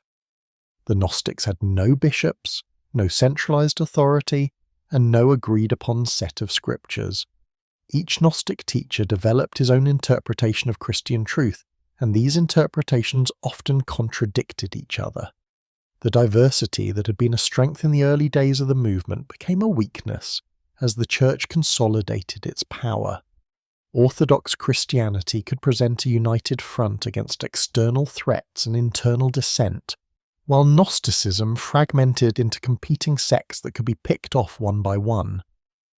By the early 5th century, most Gnostic communities had either been absorbed into the Orthodox Church or had disappeared entirely. Some Gnostics converted to Orthodoxy, either out of genuine conviction or out of fear of persecution. Others joined heretical movements that offered some of the same attractions as Gnosticism: an emphasis on personal spirituality, a dualistic worldview, and a critique of the institutional Church. The most important of these movements was Manichaeism, a religion founded by the prophet Mani in the 3rd century that combined elements of Christianity, Zoroastrianism, and Buddhism. Manichaeism shared with Gnosticism a dualistic cosmology that divided the universe into realms of light and darkness, and it taught that the soul was a fragment of light trapped in the darkness of matter. Like the Gnostics, the Manichaeans rejected the authority of the Church and believed that salvation came through knowledge rather than through faith. Manichaeism spread rapidly in the 4th and 5th centuries, attracting adherents from the upper classes and from disillusioned Christians who were looking for an alternative to orthodoxy. The Church regarded Manichaeism as an even greater threat than Gnosticism and responded with fierce persecution. The last references to Gnostics in the writings of the Church Fathers date to the early 5th century. Epiphanius of Salamis, who wrote his massive catalogue of heresies in the Vit, described numerous Gnostic sects that were still active in his day, including the Valentinians, the Basilidians, and the Carpocratians. But by the middle of the 5th century, these sects had disappeared from the historical record. The only mentions of Gnosticism after this date are retrospective, references to a heresy that had once existed but that had been successfully eradicated. The silence that descended over Gnosticism in the 5th century was profound. For more than a millennium, Gnosticism would be known only through the hostile accounts of the Church Fathers who had condemned it. The texts that the Gnostics themselves had written were lost, and their voices were sequenced. The only evidence of Gnostic belief that survived were the quotations in the writings of Irenaeus, Hippolytus, and Epiphanius, and these quotations were often distorted or taken out of context to make Gnostic beliefs appear more absurd than they actually were. The monasteries of Egypt continued to function after the disappearance of Gnosticism, but they underwent a transformation. The Pachomian monasteries, which had been centres of learning and theological debate in the 4th century, became more conservative and more focused on ascetic practice. The intellectual ferment that had characterized Egyptian Christianity in the Age of Origen and Athanasius gave way to a more rigid orthodoxy.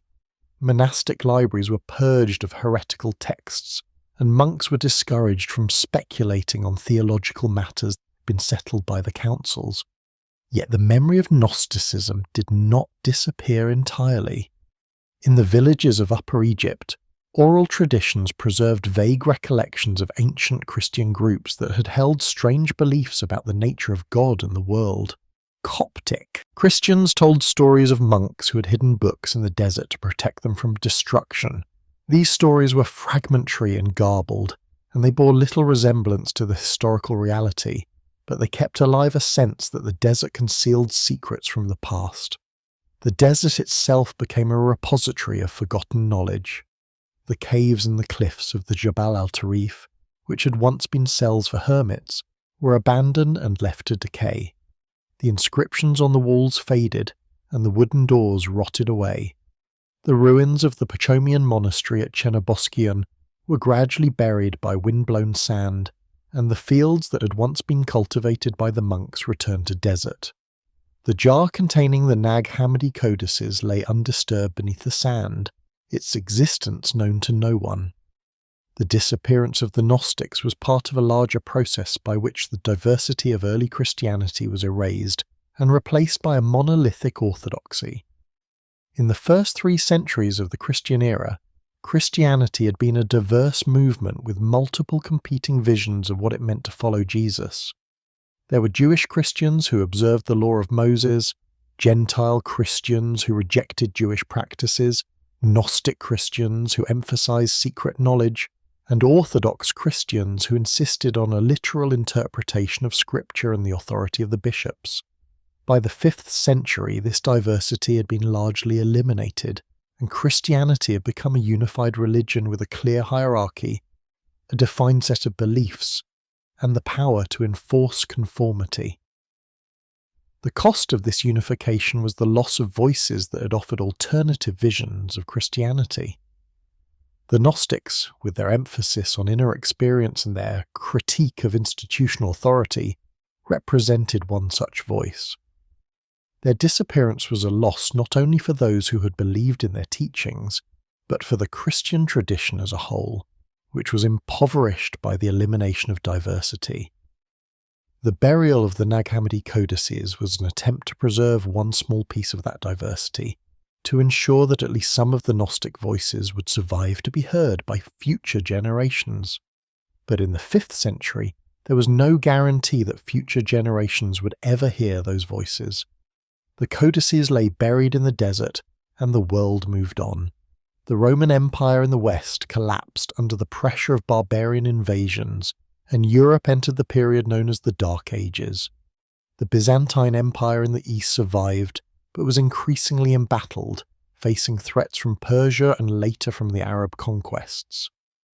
Christianity spread beyond the boundaries of the Roman Empire, reaching Ireland, Ethiopia, and India. The Church grew in power and influence, becoming the dominant institution in medieval Europe. And through all these changes, the Nag Hammadi codices remained buried silent witnesses to a Christianity that had been condemned and forgotten. The period between the burial of the Nag Hammadi codices in the late 4th or early 5th century and their discovery in 1045 spans nearly 16 centuries. During this vast stretch of time, the world above the desert sands of Upper Egypt underwent transformations that would have been unimaginable to the monks who buried the texts. Empires rose and fell, religions spread and clashed, and the very landscape of human knowledge was reshaped by successive waves of cultural and intellectual change. Yet through all these upheavals, the codices remained hidden, preserved by the dryness of the desert and by the simple fact that no one knew they were there. The first great transformation came in the 7th century with the Arab conquest of Egypt. In 639 CE, Arab armies led by Amr ibn Alas invaded Egypt and defeated the Byzantine forces that had ruled the country for centuries. By 642 CE, Egypt was under Muslim control, and it would remain so for the next 13 centuries. The Arab conquest brought profound changes to Egypt. Arabic replaced Greek and Coptic as the language of government and gradually became the dominant language of the population. Islam became the religion of the ruling class and, over time, of the majority of the population. The Coptic Christians, who had been the majority in Egypt since the 4th century, became a minority community, subject to special taxes and restrictions but generally tolerated by the Muslim rulers. The Coptic Church survived the Arab conquest and adapted to the new political reality. The monasteries of Upper Egypt continued to function, and some of them even thrived under Muslim rule. The monks continued to copy manuscripts, but they focused on orthodox Christian texts, biblical books, liturgical works, and the writings of the Church Fathers. The memory of Gnosticism, which had already faded by the time of the Arab conquest, disappeared entirely. The Coptic Christians of the medieval period knew nothing of the Gnostic texts that lay buried a few miles from their monasteries. The site of the burial at the base of the Jabal al-Tarif cliffs remained undisturbed. The village of Al-Qasr, which had been near the ancient Pachomian monastery, continued to be inhabited, but it was a small and poor community, and its inhabitants had no reason to dig in the desert sands. The fields along the Nile were the source of livelihood, and the desert was a place to be avoided, except when necessary. The cliffs were used occasionally as a source of stone or a shelter for animals, but the base of the cliffs, where the jar was buried, was of no interest to anyone. The medieval period in Egypt was a time of political instability and foreign conquest. The Fatimid Caliphate, which ruled Egypt from 969 to 1171 CE, was followed by the Ayyubid dynasty and then by the Mamluks, a military caste that ruled Egypt from 1250 to 1517 CE. In 1517, Egypt was conquered by the Ottoman Empire and became an Ottoman province. Through all these political changes, the life of the peasants in Upper Egypt changed little. They continued to farm the land, pay taxes to whoever ruled them, and practice their religion, whether Christian or Muslim. The Renaissance and the Reformation in Europe, which transformed Western Christianity and led to the Protestant break with Rome, had little impact on Egypt. The Coptic Church remained isolated from developments in European Christianity, and the Muslim rulers of Egypt had no interest in Christian theological disputes. The intellectual ferment that characterized Europe in the 15th and 16th centuries, the rediscovery of classical texts, the invention of printing, the scientific revolution, was almost entirely absent from Egypt, which remained a predominantly agricultural society with limited literacy and little contact with the wider world of ideas. The 18th and 19th centuries brought Egypt into closer contact with Europe, but the contact was often violent and disruptive. In 1798, Napoleon Bonaparte invaded Egypt with a French army, ostensibly to strike at British interests in the East, but in reality to expand French power and to conduct an archaeological survey of the ancient monuments. The French occupation lasted only 3 years, but it had lasting consequences. Napoleon brought with him a team of scholars and scientists who studied Egypt's ancient past and produced the massive Description de l'Égypte, a comprehensive survey of Egypt's geography, history, and antiquities. The French expedition sparked European interest in Egyptology and led to the development of a new scientific discipline devoted to the study of ancient Egypt. The discovery of the Rosetta Stone in 1709 by French soldiers provided the key to deciphering ancient Egyptian hieroglyphs, and by the 1820s, scholars such as Jean-François Champollion had succeeded in reading the text that had been inscribed on the monuments of the pharaohs. The decipherment of hieroglyphs opened up the ancient Egyptian past in a way that had not been possible for centuries, and it created a wave of enthusiasm for Egyptian antiquities.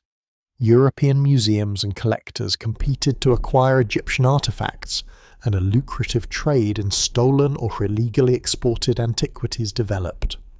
The 19th century also saw the beginning of systematic archaeological excavation in Egypt. Archaeologists such as Auguste Mariette and Flinders Petrie developed methods for scientific excavation and documentation, and they made important discoveries that shed light on Egypt's ancient past. But the focus of these early archaeologists was on pharaonic Egypt, the pyramids, the temples, the tombs of the pharaohs. The Coptic Christian period was regarded as less interesting, and sites from the late Roman and early Islamic periods received little attention. The village of Al-Qaza and the cliffs of the Jabal al-Tarif were far from the major centres of archaeological activity. The great temples of Luxor and Karnak, the Valley of the Kings, and the pyramids of Giza attracted the attention of archaeologists and tourists, but the modest remains of the Pachomian monasteries in Upper Egypt were of little interest. The local inhabitants were aware of the ancient ruins in their area, but they regarded them primarily as a source of building materials and had no sense of their historical significance. By the early 20th century, Egypt had become a British protectorate, and the country was undergoing rapid modernisation. Railways and roads were built, connecting the towns of Upper Egypt to Cairo and Alexandria. The Aswan Low Dam, completed in 1902, regularised the flow of the Nile and increased agricultural productivity. The population of Egypt grew rapidly, and the demand for land put pressure on rural communities to expand cultivation into marginal areas, including the desert fringes where the Nag Hammadi codices lay buried. Yet even as Egypt modernised, the village of Al-Qasr remained a backwater. The peasants who lived there in the early 20th century were little different from their ancestors 1,000 years earlier. They farmed small plots of land along the Nile, lived in mud brick houses, and supplemented their income by collecting sebak, a natural fertilizer made from the decayed remains of ancient buildings. Sebak collection was a common practice in rural Egypt, and it involved digging in the ruins of ancient sites to extract the nitrate-rich soil that could be used to fertilize fields. It was this practice that would lead indirectly to the discovery of the Nag Hammadi codices. During the 16 centuries that the codices lay buried, the world of scholarship underwent a revolution. In medieval Europe, knowledge of Gnosticism was limited to what could be gleaned from the writings of the Church Fathers who had condemned it. Scholars knew that there had been heretical sects in the early Church and that these sects had produced their own Gospels and theological treatises, but they had no direct access to these texts. The Gnostic writings had been destroyed so thoroughly that they existed only as quotations in the works of Irenaeus, Hippolytus, and Epiphanius. In the 19th century, a few Gnostic texts began to be discovered. In 1773, a Coptic manuscript of the Books of Jeu and the Pistis Sophia was acquired by a British traveller in Egypt, and it was eventually published in the 19th century. These texts, which were clearly Gnostic in character, provided the first direct evidence of Gnostic literature since late antiquity. In 1896, a German scholar named Carl Schmidt purchased a Coptic papyrus codex in Cairo that contained 3 Gnostic texts: the Gospel of Mary, the Apocryphon of John, and the Sophia of Jesus Christ. Schmidt planned to publish the codex, but a series of misfortunes delayed the project for decades. The codex was damaged by water during World War I, and Schmidt's edition was not published until 1955, years after the discovery of the Nag Hammadi library. These scattered discoveries whetted scholars' appetite for more Gnostic texts, but no one suspected that a major collection of Gnostic writings lay buried in the Egyptian desert, waiting to be found. The codices at Nag Hammadi had survived 16 centuries of war, conquest, religious conflict, and social upheaval. They had survived the fall of Rome, the Arab conquest, the Crusades, the Mongol invasions, the Ottoman Empire, and the European colonization of Egypt. They had survived because they were hidden in a place where no one thought to look, and because the desert, which destroyed so much else, had preserved them perfectly. As 1945 approached, the world was in turmoil. World War II was in its final stages, and the European powers that had dominated the Middle East for more than a century were exhausted and weakened. Egypt, which had been a British protectorate since 1914, was on the verge of independence. The political and social structures that had governed rural Egypt for centuries were beginning to crumble, and the peasants of Upper Egypt were beginning to assert their own interests. It was in this context of change and upheaval that Muhammad al-Saman, a young farmer from the village of Al-Qasr, went out to the base of the Jabal al-Tarif cliffs to dig for Sabach, and made a discovery that would change the course of biblical scholarship. Muhammad Ali al-Saman was 24 years old in December 45, when he made the discovery that would bring him a brief and unwanted brush with fame. He was a fellah, a peasant farmer, from the village of Al-Qasr in Upper Egypt. His life, like the lives of most rural Egyptians at that time, was shaped by poverty, hard labour, and the seasonal rhythms of agriculture. The valley of the Nile provided a narrow strip of fertile land where wheat, sugarcane, and cotton could be grown, but the population was dense, and most families survived on small plots that barely produced enough to feed them.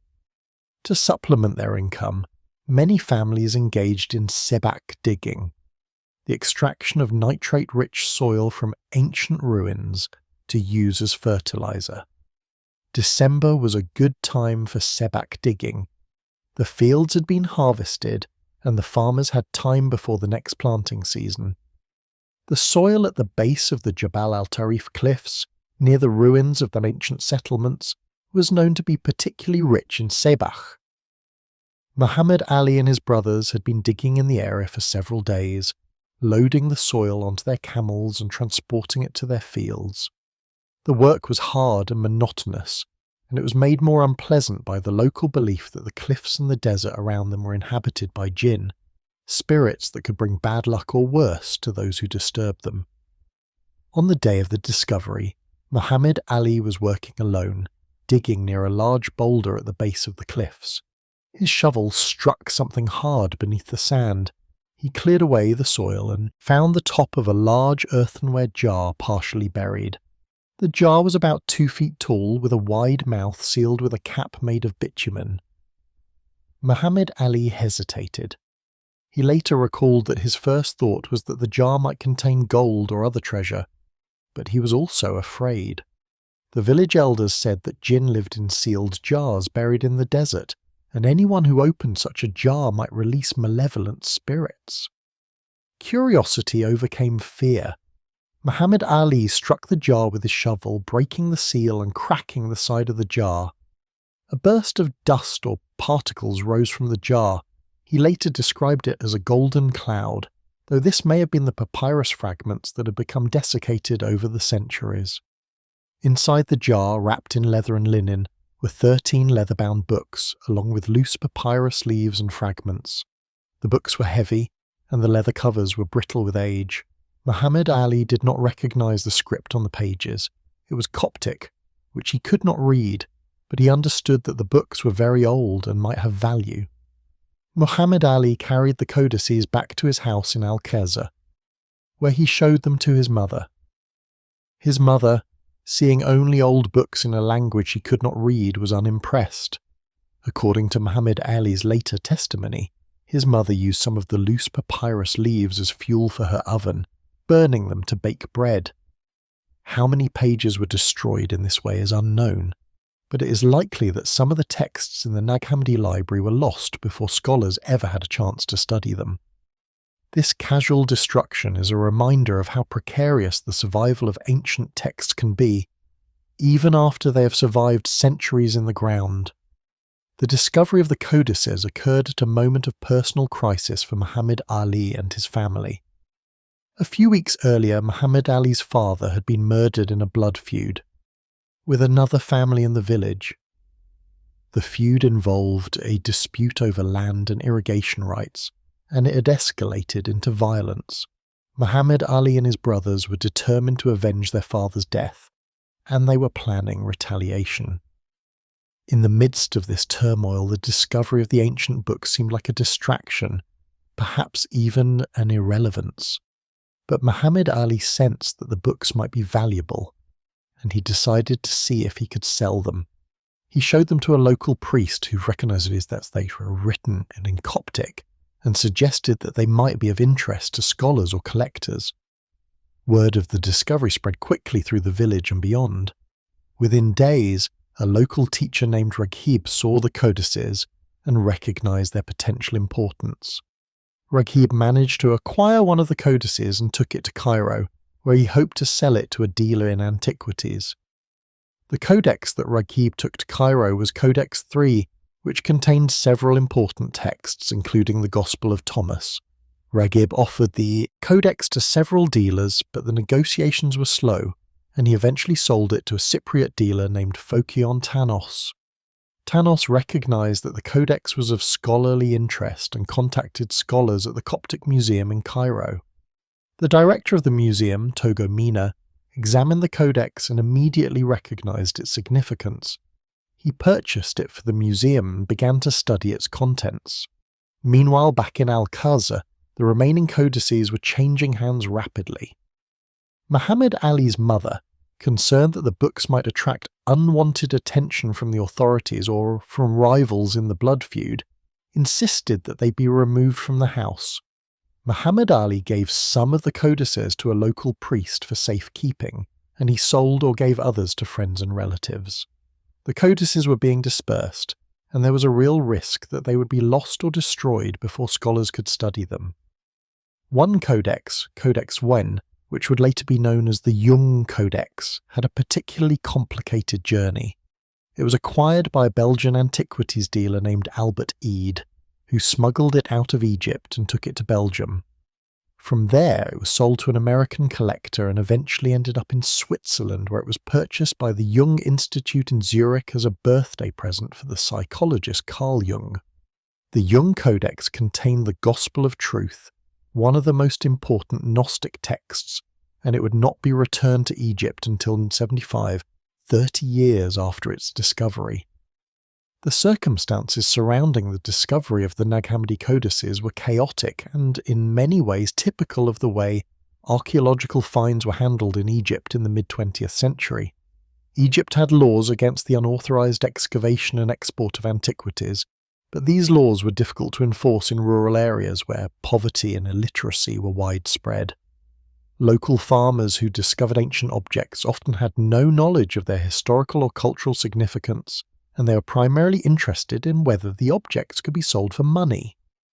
Dealers and middlemen exploited this ignorance, acquiring valuable antiquities for a fraction of their worth and smuggling them out of the country to sell to foreign collectors and museums. The blood feud that had claimed the life of Muhammad Ali's father added another layer of complexity to the story. A few weeks after the discovery, Muhammad Ali and his brothers ambushed and killed the man they held responsible for their father's death. They dismembered the body and, according to some accounts, ate the victim's heart as an act of revenge. This act of violence brought Muhammad Ali to the attention of the police, and he was arrested and questioned. During the investigation, the police learned about the discovery of the ancient books, and they confiscated what remained of the codices. The codices that were confiscated by the police were turned over to the Coptic Museum in Cairo, where Togo Mina and his colleagues began the work of conservation and study. By this point, it was clear that the codices were of extraordinary importance. They contained texts that had been known only by name or through brief quotations in the writings of the Church Fathers. The Gospel of Thomas, the Gospel of Philip, the Apocryphon of John, these were texts that scholars had long hoped to find, and now they were available for study. But the process of assembling the complete collection was slow and frustrating. The codices had been dispersed among multiple owners, and some had been damaged or lost. The Egyptian government, which claimed ownership of all antiquities found within its borders, entered into negotiations with the various parties who held the codices, but these negotiations were complicated by political considerations and by the competing interests of scholars, collectors, and dealers. It would take years before all the codices were assembled in Cairo and made available to scholars for study. The discovery of the Nag Hammadi codices in 1945 was a stroke of extraordinary luck. If Muhammad Ali had dug a few feet to the left or right, he might have missed the jar entirely. If his mother had burned all the codices instead of just some loose pages, the text would have been lost forever. If the blood feud had not brought Muhammad Ali to the attention of the authorities, the codices might have been sold off piecemeal to dealers and collectors, and their contents might never have been properly studied. The survival of the codices depended on a chain of accidents and coincidences, any one of which could have broken and resulted in the loss of these irreplaceable texts. The story of Muhammad Ali al-Saman is a reminder that the preservation of historical knowledge often depends on ordinary people who have no idea of the significance of what they have found. Muhammad Ali was not an archaeologist or a scholar. He was a poor farmer who was trying to make a living and who stumbled upon one of the most important archaeological discoveries of the 20th century. He did not understand what the codices contained, and he had no way of knowing that they would revolutionize our understanding of early Christianity. But his decision to preserve the codices, to show them to others, and to allow them to be studied, ensured that the voices of the Gnostics would be heard again after 16 centuries of silence. The years following the discovery of the Nag Hammadi codices in 1945 were marked by intrigue, competing claims, and Byzantine negotiations.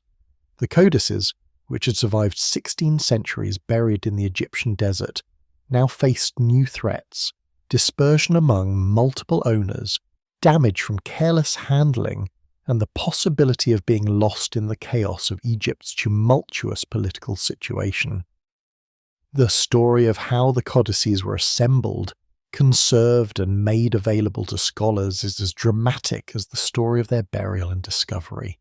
By early 1946, it had become clear to the scholars at the Coptic Museum in Cairo that the codices discovered at Nag Hammadi were of exceptional importance. Togo Mina, the director of the museum, had acquired several of the codices and had begun to examine their contents.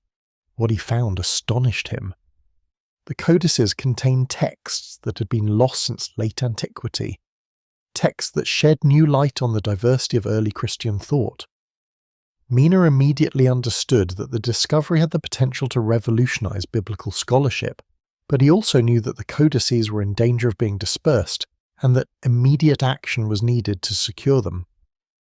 The Egyptian government, acting through the Department of Antiquities, claimed ownership of the codices under Egyptian law, which stipulated that all antiquities found within Egypt's borders belonged to the state.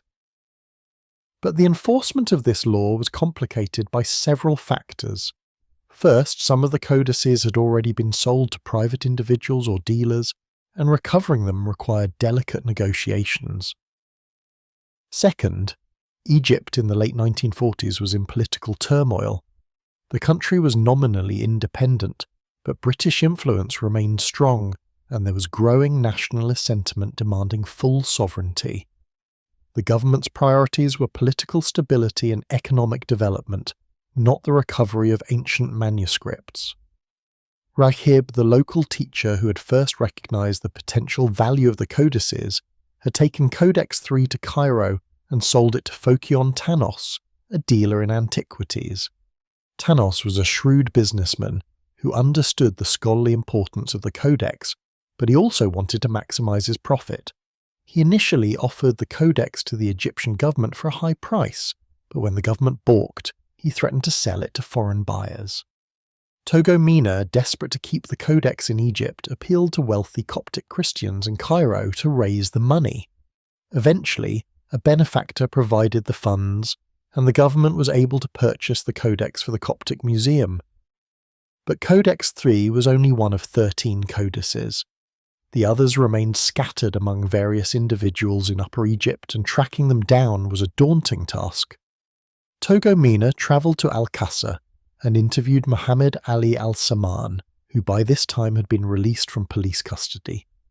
Muhammad Ali provided details about the discovery and about the distribution of the codices, but his information was incomplete. Some codices had been given to relatives or friends, others had been sold to dealers whose identities Muhammad Ali did not know. Some had been damaged or lost. The task of reconstructing the collection seemed almost impossible. The most dramatic saga involved Codex I, which came to be known as the Young Codex. This codex had been acquired by Albert Eid, a Belgian antiquities dealer based in Cairo. Eid recognised that the codex was valuable, but he also knew that exporting it from Egypt without permission was illegal. Eid smuggled the codex out of Egypt, probably with the help of corrupt officials, and took it to Belgium. From there, he sold it to a dealer in Zurich, who in turn sold it to a wealthy American collector. In 1952, the collector donated the codex to the Jung Institute in Zurich as a birthday present for Carl Jung, the famous Swiss psychologist. The Jung Institute was delighted to receive the codex, and Jung himself took an interest in its contents. Jung had long been interested in Gnosticism, and had written extensively about Gnostic ideas in his psychological theories. He saw in Gnosticism a precursor to his own concepts of the collective unconscious, archetypes, and the process of individuation. The gift of an authentic Gnostic codex seemed like a fitting tribute to his work. The Jung Institute commissioned a team of scholars to study and translate the codex, and in 1955 they published a preliminary edition of the Gospel of Truth, one of the most important texts in the codex.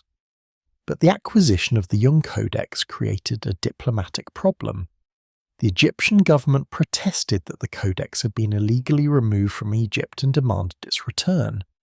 The Swiss government was sympathetic to Egypt's claim, but the Jung Institute argued that it had purchased the codex in good faith and that it should be allowed to retain it, at least long enough to complete the scholarly work of translation and publication. The dispute dragged on for years, with lawyers, diplomats, and scholars all weighing in. Finally, in 1975, after Jung's death and after the completion of the scholarly edition, the Jung Codex was returned to Egypt and reunited with the rest of the Nag Hammadi library at the Coptic Museum in Cairo. While the Jung Codex was making its circuitous journey through Europe, scholars in Cairo were working to assemble and conserve the remaining codices. The work was painstaking and frustrating.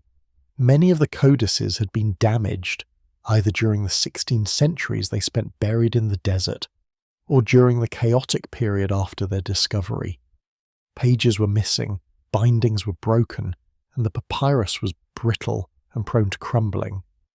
The scholars at the Coptic Museum, working with limited resources and equipment, did their best to stabilise the codices and to photograph the pages before further deterioration occurred. The political situation in Egypt in the late 1940s and early 1950s added another layer of complexity to the work. In 1952, a group of military officers led by Gamal Abdel Nasser overthrew King Farouk and established a republic. Nasser's government was nationalist and anti-imperialist, and it was determined to assert Egyptian control over the country's cultural heritage.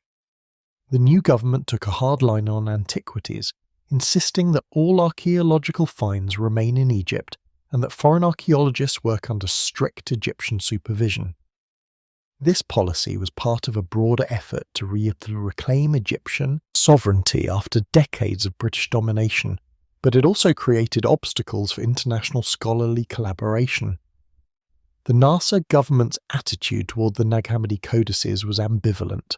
On one hand, the codices were a source of national pride, evidence of Egypt's rich Christian heritage and its importance in the history of early Christianity. On the other hand, the texts were Christian, not Islamic, and the Coptic Christian minority in Egypt was sometimes viewed with suspicion by the Muslim majority. The government wanted to control access to the codices and to ensure that Egyptian scholars played a leading role in their study, but it also recognized that international collaboration was necessary to fully understand and publicize the find. Into this complex situation stepped James M. Robinson, an American scholar who would become the central figure in the effort to publish the Nag Hammadi Library. Robinson was a professor of theology at Claremont Graduate University in California and a leading expert on early Christian literature. He had heard about the discovery of the codices in the early 1950s and had immediately recognized their importance. In 1966, Robinson received a grant from UNESCO to organize an international project to produce a complete scholarly edition of the Nag Hammadi texts. Robinson's project faced enormous obstacles. The codices were in Cairo, but access to them was restricted. The Egyptian government insisted that Egyptian scholars be involved in the project, but there were few Egyptologists with the linguistic and theological training necessary to work on the texts. The codices were in fragile condition, and photographing them required specialized equipment. And there were political tensions between Egypt and Western countries, particularly the United States, which complicated negotiations for access to the manuscripts. Robinson proved to be a skilled diplomat as well as a scholar. He cultivated relationships with the Egyptian officials and scholars, emphasizing the international importance of the project and the prestige that Egypt would gain from facilitating it. He secured funding from UNESCO and from American foundations, and he assembled a team of international scholars to work on the translations. He negotiated permission to photograph the codices in high resolution, creating a permanent record that would allow scholars around the world to study the texts even if they could not travel to Cairo. The work of photographing and cataloguing the codices took years. Each page had to be carefully positioned, lit and photographed from multiple angles to capture the text as clearly as possible. Some pages were so damaged that they required extensive restoration before they could be photographed. Fragments had to be fitted together like jigsaw puzzle pieces, and missing sections had to be identified and noted. The task was made more difficult by the fact that the codices had been damaged not only by time, but also by the rough handling they had received after their discovery. While Robinson and his team were working on the scholarly edition, others were producing preliminary translations and studies of individual texts. The Gospel of Thomas, which was the most accessible and least damaged of the major texts, was translated into multiple languages and published in popular editions. Scholars began to debate the meaning and significance of the text. Was it an independent collection of sayings that might preserve authentic teachings of Jesus? Or was it a later composition that reflected Gnostic theology? The debates were vigorous and sometimes acrimonious, reflecting the high stakes involved in reinterpreting the origins of Christianity. The political situation in the Middle East in the 1960s and 70s created additional complications. The Six-Day War in 1967 between Israel and its Arab neighbours, including Egypt, led to a breakdown in diplomatic relations between Egypt and the United States. American scholars found it more difficult to obtain visas to visit Egypt, and the Egyptian government became more restrictive about access to archaeological sites and museum collections. Robinson had to navigate these political currents carefully, maintaining relationships with the Egyptian scholars while reassuring American funders that the project was progressing. In the midst of these challenges, scholars around the world were beginning to grasp the full significance of the Nag Hammadi discovery. The codices contained not just one or two previously unknown texts, but an entire library of Gnostic literature, 52 separate treatises that provided an unprecedented window into the diversity of early Christian thought. The texts ranged from Gospels that claimed to record the secret teachings of Jesus, to apocalypses that described the structure of the heavens, to philosophical treatises that explored the nature of God, the soul, and salvation. One of the most striking discoveries was the prominence of Mary Magdalene in several of the texts. In the Gospel of Mary, which had been discovered earlier, but which fit the same pattern as the Nag Hammadi texts, Mary Magdalene was depicted as a leading disciple who received special revelations from Jesus and who was envied by Peter. In the Gospel of Philip, Mary was called the companion of Jesus and was said to be loved by him more than the other disciples. These texts suggested that women had played a much more important role in early Christianity than the canonical Gospels indicated, and they raised questions about how and why women's voices had been suppressed as the Church developed its hierarchical structure. The texts also revealed the sophistication and complexity of Gnostic thought. The Gnostics were not the simple-minded heretics that the Church Fathers had depicted. They were serious theologians and philosophers who had grappled with fundamental questions about the nature of evil, the problem of suffering, and the relationship between the material and spiritual worlds. Their answers to these questions differed from those of Orthodox Christianity, but they were intellectually coherent and spiritually compelling. The discovery of the Nag Hammadi texts forced scholars to reconsider the history of early Christianity and to recognize that orthodoxy had triumphed not because it was obviously correct, but because it had the support of political power. The publication of the Nag Hammadi library proceeded slowly. The first complete facsimile edition, which reproduced photographs of all the pages of the codices, was not published until 1972-97. The first complete English translation, edited by James M. Robinson, was not published until 1977, 32 years after the discovery. The delay reflected the magnitude of the task, translating 52 texts from Coptic into modern languages, annotating them with scholarly commentary, and producing an edition that met the highest standards of academic rigour. But the delay also reflected the obstacles created by politics, bureaucracy, and the competing interests of scholars, institutions, and governments. When the complete English edition finally appeared in 1977, it was a publishing sensation. The book was reviewed in major newspapers and magazines around the world. Scholars hailed it as one of the most important contributions to biblical studies in the 20th century. General readers were fascinated by the glimpse it offered into a lost world of Christian mysticism and spiritual seeking. The Gospel of Thomas, in particular, captured popular imagination with its enigmatic sayings and its suggestion that Jesus had taught a path of inner knowledge rather than faith in institutional religion. The publication of the Nag Hammadi library came at a time when many people in the Western world were questioning traditional religious authority and exploring alternative forms of spirituality. The 1960s and 1970s were decades of social upheaval when established institutions, political, social, and religious, were being challenged by movements for civil rights, women's liberation, and personal freedom. The Gnostic texts, with their emphasis on individual enlightenment and their critique of institutional authority, resonated with this cultural moment. The texts were read not just as historical documents, but as spiritual guides, sources of wisdom for people seeking alternatives to conventional Christianity. But the scholarly significance of the Nag Hammadi library extended far beyond its popular appeal. The texts forced a fundamental reassessment of Christian origins. Before the discovery, scholars had relied primarily on the canonical Gospels and the writings of the Church Fathers to reconstruct the history of early Christianity. The Nag Hammadi texts provided a new source of evidence, one that had not been filtered through the lens of orthodoxy.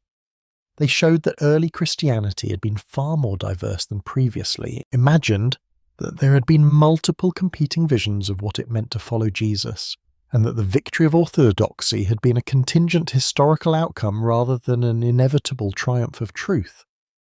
The discovery also raised troubling questions about the suppression of diversity in the name of unity. The Gnostic texts had been hidden because they contradicted the teachings of the Church, and the monks who buried them had risked punishment to preserve them. The texts had survived by accident, because someone had chosen to hide them rather than destroy them.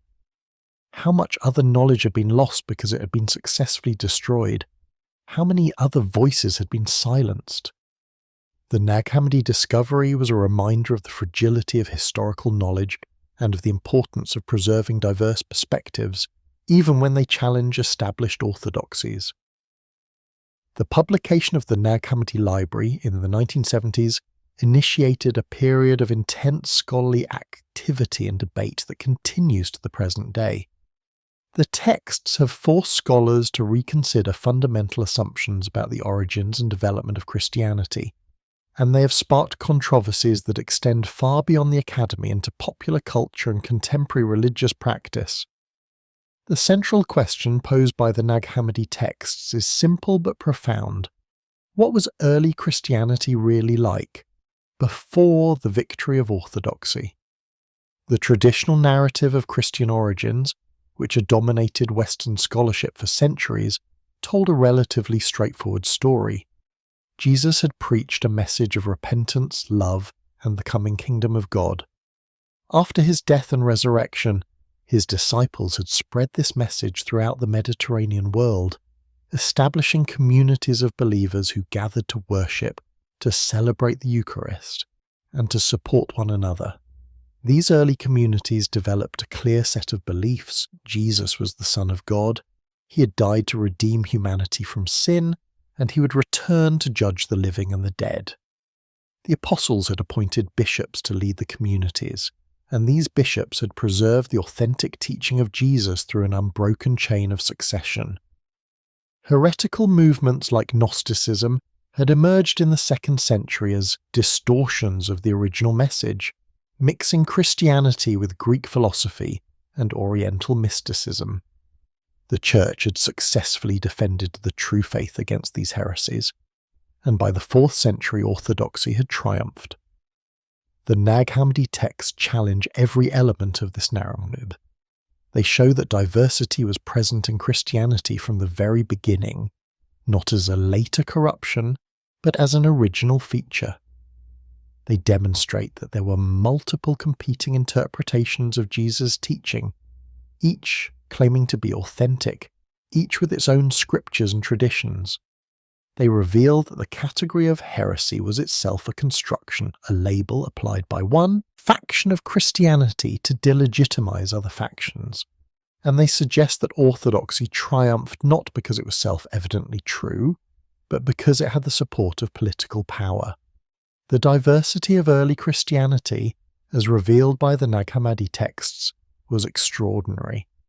The texts include Gospels that present Jesus as a teacher of wisdom, apocalypses that describe the structure of the cosmos, prayers and hymns, theological treatises, and collections of sayings. Some texts are clearly Christian in origin, while others blend Christian ideas with Jewish mysticism, Greek philosophy, or Egyptian religion. Some texts present Jesus as fully divine, appearing only in the form of a human being, while others present him as a human being who achieved enlightenment. Some texts emphasize faith and obedience, while others emphasize knowledge and inner transformation. The Gospel of Thomas, perhaps the most debated text in the Nag Hammadi library, exemplifies this diversity. The text presents Jesus as a teacher of wisdom who offers cryptic sayings that require interpretation. There is no narrative of Jesus' birth, no miracles, no crucifixion, no resurrection. The emphasis is entirely on Jesus' teaching, and the path to salvation is through understanding these teachings. Scholars have debated whether the Gospel of Thomas preserves early traditions about Jesus that are independent of the canonical Gospels, or whether it is a later composition that reflects Gnostic theology. The debate remains unresolved. But what is clear is that the Gospel of Thomas represents a form of Christianity quite different from what became orthodox. The role of women in the Nag Hammadi texts has been particularly significant for feminist scholars and for contemporary discussions of gender and religion. In the canonical Gospels, women are present but marginal. Mary Magdalene is mentioned as a follower of Jesus and as a witness to the resurrection, but she plays no leadership role. The apostles are all men, and the few women who are named, Mary the mother of Jesus, Mary and Martha of Bethany, are defined primarily by their relationships to men. In the letters of Paul and in later Christian tradition, women are explicitly subordinated to men and are forbidden to teach or to hold positions of authority in the church. The Nag Hammadi texts present a strikingly different picture. In the Gospel of Mary, Mary Magdalene is a leading disciple who receives visions from Jesus and who teaches the other disciples. Peter objects to her authority, asking, "Did he really speak with a woman in private without our knowledge? Should we all turn and listen to her? Did he prefer her to us?" Levi defends Mary, saying, "If the Saviour made her worthy, who are you to reject her?" The text depicts a conflict between Peter, who represents institutional authority, and Mary, who represents spiritual insight. In the Gospel of Philip, Mary Magdalene is called the companion of Jesus, and the text says that Jesus loved her more than the other disciples and used to kiss her often. The text uses the metaphor of marriage to describe the spiritual union between the soul and the divine, and Mary represents the perfected soul that has achieved this union. The Gospel of Philip also contains passages that critique the subordination of women, arguing that in the spiritual realm there is no distinction between male and female. These texts have been seized upon by feminist scholars as evidence that early Christianity was more egalitarian than later tradition suggests, and that women's leadership was suppressed as the church developed its patriarchal structure. Some have argued that the conflict between Peter and Mary Magdalene in the Gnostic text reflects a historical conflict between two forms of Christianity: a charismatic, spirit-led form in which women could prophesy and teach, and an institutional form controlled by male bishops. The suppression of Gnosticism in this interpretation was also suppression of women's voices and authority. The Nag Hammadi texts have also transformed scholarly understanding of Gnostic cosmology and theology. Before the discovery, knowledge of Gnosticism came primarily from the polemical accounts of church fathers like Irenaeus, who described Gnostic beliefs in order to refute them. These accounts emphasized the most bizarre and outlandish elements of Gnostic mythology: the elaborate systems of eons, the fall of Sophia, the ignorance of the demiurge, and presented Gnosticism as an absurd corruption of Christianity. The Nag Hammadi texts show that Gnostic cosmology, while certainly complex, was a serious attempt to address genuine philosophical and theological problems. The Gnostics were struggling with questions that have troubled religious thinkers throughout history. If God is good and all-powerful, why does evil exist? Why is there suffering in the world? Why do human beings feel alienated from the divine? The Gnostic answer to these questions was radical. The material world was not created by the true God, but by a lesser deity, and evil and suffering are inherent in the structure of material existence. Salvation comes not through accepting the world as it is, but through transcending it, through awakening to the knowledge of one's true spiritual nature. This cosmology had profound implications for how Gnostics understood Jesus and his mission.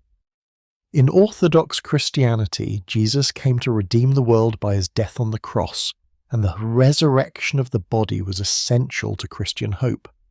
In Gnostic Christianity, Jesus came not to redeem the material world, but to reveal the way to escape it. The crucifixion was often downplayed or reinterpreted. Some Gnostic texts claim that Jesus did not actually die on the cross, or that the physical body that died was distinct from the spiritual Christ. Salvation came not through belief in the resurrection, but gnosis, the knowledge that freed the soul from its material prison. The political dimensions of the conflict between orthodoxy and Gnosticism have also been illuminated by the Nag Hammadi texts. The Gnostics were not just theological dissenters, they were social and political dissenters who rejected the authority structures that were emerging in the institutional church. The Orthodox Church in the 2nd and 3rd centuries was developing a hierarchical structure with bishops, priests, and deacons, each with defined roles and responsibilities. The bishops claimed authority based on apostolic succession, and that they insisted that salvation required participation in the sacraments that they administered. The Gnostics rejected this structure. They taught that each individual could achieve gnosis through inner experience without the mediation of priests or bishops. They denied that the sacraments were necessary for salvation. Some Gnostic groups practiced the drawing of lots to determine who would lead worship rather than having permanent office holders. This democratic approach to religious authority was threatening to the bishops, who were trying to consolidate their power. The suppression of Gnosticism was thus not just a matter of enforcing correct doctrine, but also a matter of enforcing a particular structure of religious authority. The Nag Hammadi texts have also shed light on the process by which the Christian canon, the list of books accepted as scripture, was formed. For the first 3 centuries of Christianity, there was no universally accepted list of authoritative scriptures. Different Christian communities used different collections of texts. The 4 canonical Gospels, Matthew, Mark, Luke, and John, were widely accepted by the late 2nd century, but there were other Gospels in circulation, including the Gospel of Thomas, the Gospel of Peter, and the Gospel of Mary. Similarly, while most communities accepted Paul's letters, there were questions about which letters were authentic and which were not. And there were other Christian writings that some communities considered authoritative.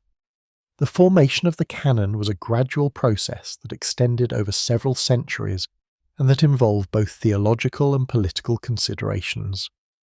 The bishops wanted a clearly defined set of scriptures that could serve as the standard of orthodoxy, and they systematically excluded texts that contradicted their understanding of Christian faith. The Gospel of Thomas was excluded because it lacked a narrative of Jesus' death and resurrection, and because it seemed to emphasize knowledge over faith. The Gospel of Mary was excluded because it presented a woman as a leading teacher, which contradicted the patriarchal structure of the church. The Apocryphon of John was excluded because its cosmology contradicted the orthodox doctrine of creation. The Nag Hammadi discovery has forced scholars to recognize that the canon was not a given but a construction, and that the texts that were excluded were not necessarily inferior to those that were included. The excluded texts represented forms of Christianity that were different but not less valid. The canonical texts won not because they were obviously superior, but because they were supported by the institutional church, which had the power to enforce its decisions. The implications of this realization extend far beyond academic debates about early Christian history. They raise fundamental questions about religious authority and about who has the right to define what Christianity is. If the canon was constructed rather than revealed, if orthodoxy was the product of political power rather than divine guidance, then the claims of the institutional church to possess the one true interpretation of Christianity are called into question. The Nag Hammadi texts have thus become a resource not just for historians, but for contemporary Christians who are seeking alternatives to traditional forms of Christianity. Beyond their historical significance, the Nag Hammadi texts have resonated with modern readers because they speak to enduring aspects of the human condition, the experience of alienation, the search for meaning, the longing for transcendence. The Gnostic vision of human existence, while framed in the mythological language of late antiquity, addresses concerns that remain relevant in the 21st century. the central Gnostic insight is that human beings are not at home in the world. We experience ourselves as strangers, aliens in a reality that seems indifferent or hostile to our deepest needs and aspirations. We feel trapped, constrained by circumstances beyond our control, by our bodies, by social structures, by the seeming meaninglessness of existence. We sense that there is something more, some deeper reality or higher truth that eludes our grasp. The Gnostic response to this condition is the claim that our sense of alienation is not mistaken, but is rather an accurate perception of our situation. We are indeed strangers in this world, because our true nature is spiritual and the world is material. The divine spark within us yearns to return to its source, to escape the prison of matter and to reunite with the transcendent realm. This diagnosis of the human condition has struck a chord with many modern readers. In an age of existentialism and alienation, where many people feel disconnected from traditional sources of meaning and community, the Gnostic vision offers both an explanation and a hope. It explains our discontent not as a personal failing, but as a response to the nature of material existence itself. And it offers hope that this discontent can be overcome through inner transformation, through awakening to knowledge of our true nature. The philosopher Hans Jonas, who was one of the first scholars to analyze Gnosticism from an existentialist perspective, argued that Gnostic thought anticipated many of the themes of modern existentialism. Both Gnosticism and existentialism see the human being as thrown into a world that is fundamentally alien, a world that offers no inherent meaning or purpose. Both emphasize the importance of authenticity, of living in accordance with one's true nature rather than conforming to external expectations. Both see salvation or fulfillment as coming through a radical transformation of consciousness, a breakthrough to a new understanding of reality. The psychologist Carl Jung found in Gnosticism a precursor to his own theories about the unconscious and the process of individuation.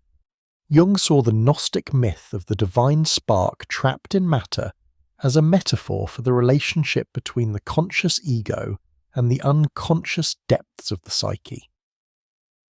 The journey of the soul in Gnostic mythology, from its fall into matter through its awakening to knowledge, to its final return to the divine realm, paralleled Jung's understanding of psychological development as a process of integrating the conscious and unconscious aspects of the self. Jung believed that the Gnostics had intuited profound truths about human psychology that modern depth psychology was rediscovering. The Gnostic emphasis on inner knowledge as the path to salvation has also resonated with modern spiritual seekers who are skeptical of institutional religion, but who retain a longing for transcendence. The Gnostic text suggests that truth is not something that can be imposed from outside by religious authorities, but must be discovered within through personal experience. This emphasis on individual spirituality, on direct encounter with the divine, appeals to people who have been disappointed by institutional religion, but who have not abandoned the search for meaning. The Gnostic critique of the material world, while radical, also addresses concerns that have become increasingly urgent in the modern age. The Gnostic saw the material world as a prison, a realm of suffering and illusion from which the soul must escape. This worldview has been criticized as life-denying and escapist, and it is certainly true that Gnostic dualism leaves no room for affirming the goodness of material existence. But the Gnostic insistence that the world as it is should not be accepted uncritically, that suffering and injustice are not part of a divine plan, that we should resist rather than submit to the powers that oppress us. These themes have political as well as spiritual resonance. Some contemporary theologians and philosophers have found in Gnosticism resources for a critique of consumerism, environmental destruction, and the reduction of human life to material concerns. The Gnostic insistence that human beings are spiritual beings who cannot find fulfillment in material possessions or worldly success speaks to the spiritual emptiness that many people experience in affluent societies. The Gnostic vision of the world as ruled by ignorant or malevolent powers resonates with those who see systemic injustice in economic and political structures. The Gnostic call to awaken from illusion and to see reality as it truly is echoes the Marxist concept of false consciousness and the feminist concept of consciousness raising. Of course, the retrieval of Gnostic ideas for contemporary purposes is not without problems. Gnostic texts were written in a specific historical and cultural context, and they reflect assumptions that many modern readers find troubling.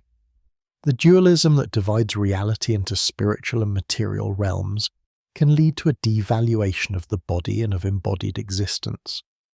The Gnostic emphasis on escape from the world can discourage engagement with social and political issues. The Gnostic claim that salvation comes through knowledge can seem elitist, accessible only to those with the intellectual capacity or spiritual sensitivity to achieve gnosis. Moreover, the appropriation of Gnostic ideas by modern movements has sometimes involved distortions and simplifications that would be unrecognizable to the ancient Gnostics. Popular books and films have presented Gnosticism as a vague form of spiritual enlightenment, stripped of its specific theological content and its historical context. The term Gnostic has been used to market everything from self-help programs to conspiracy theories, often with little connection to the actual teachings of the Gnostic texts. Yet despite these problems, the Nag Hammadi texts continue to speak to contemporary readers in powerful ways. The texts raise questions that remain urgent. What does it mean to be human? How should we understand the problem of evil and suffering? What is the relationship between knowledge and faith? What is the proper role of religious authority? Can individuals find truth through their own experience? Or must they rely on tradition and institutional guidance? These are not merely historical questions, they are questions that every generation must answer for itself.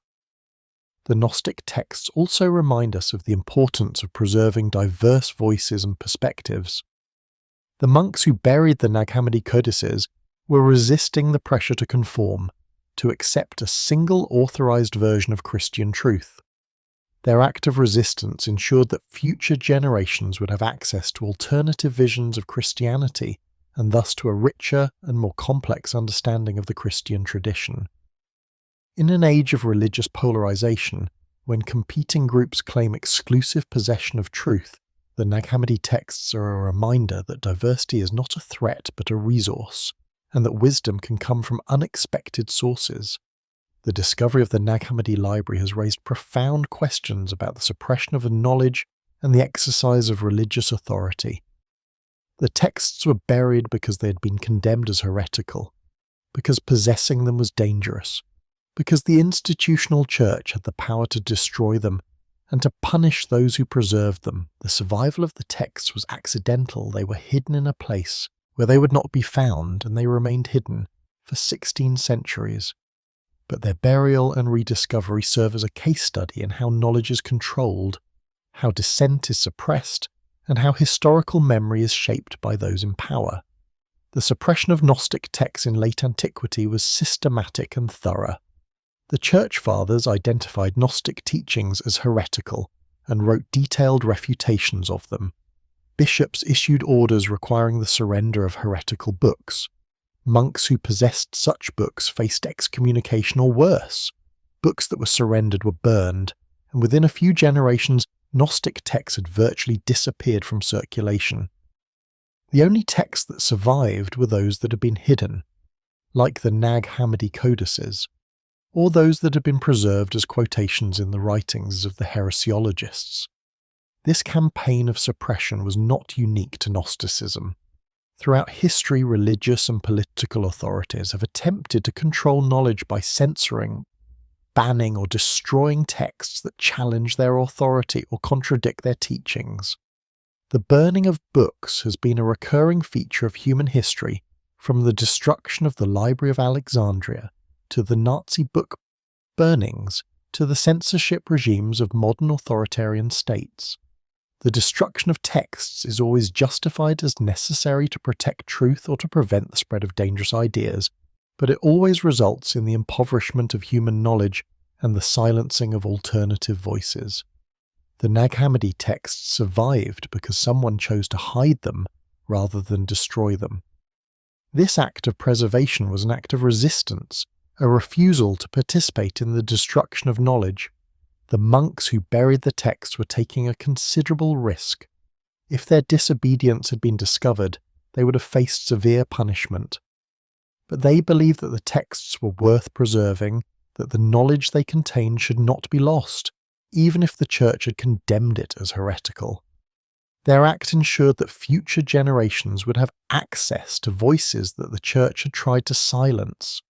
The rediscovery of the texts in 1945 came at a significant historical moment. World War II had just ended, and the world was beginning to reckon with the horrors of totalitarianism and the Holocaust. The Nuremberg trials were underway, and there was a growing awareness of the importance of human rights and of the dangers of allowing any institution, whether political or religious, to claim absolute authority over truth. The discovery of texts that had been suppressed by religious authorities resonated with this just-war concern about freedom of thought and the protection of dissent.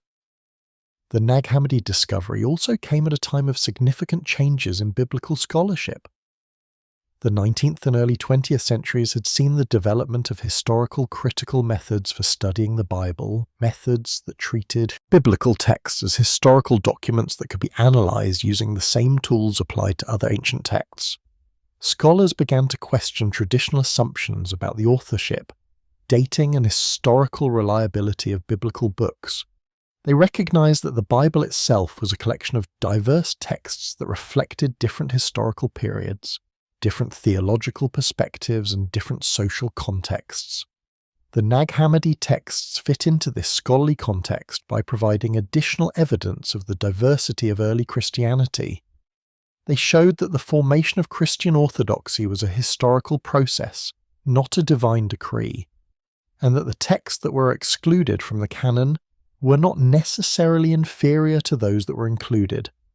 The discovery reinforced the scholarly consensus that the Bible and Christian doctrine are human products, shaped by historical circumstances and by the exercise of power, but the implications of this scholarly work have been controversial. For many traditional Christians, the idea that the canon was constructed rather than revealed, that orthodoxy was the product of political power rather than divine guidance, is deeply troubling. It seems to undermine the authority of the Bible and of the Church, and to reduce Christianity to just one human institution among others, with no special claim to truth. The Nag Hammadi texts have thus become a lightning rod in contemporary debates about biblical authority, religious pluralism, and the relationship between faith and scholarship.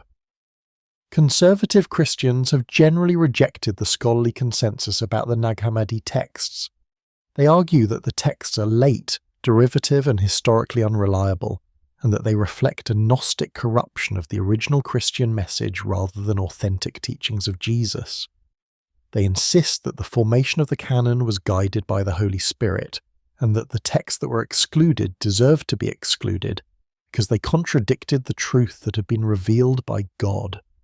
They see the scholarly interest in the Nag Hammadi texts as an attack on Christianity, an attempt to relativize Christian truth and to promote religious pluralism.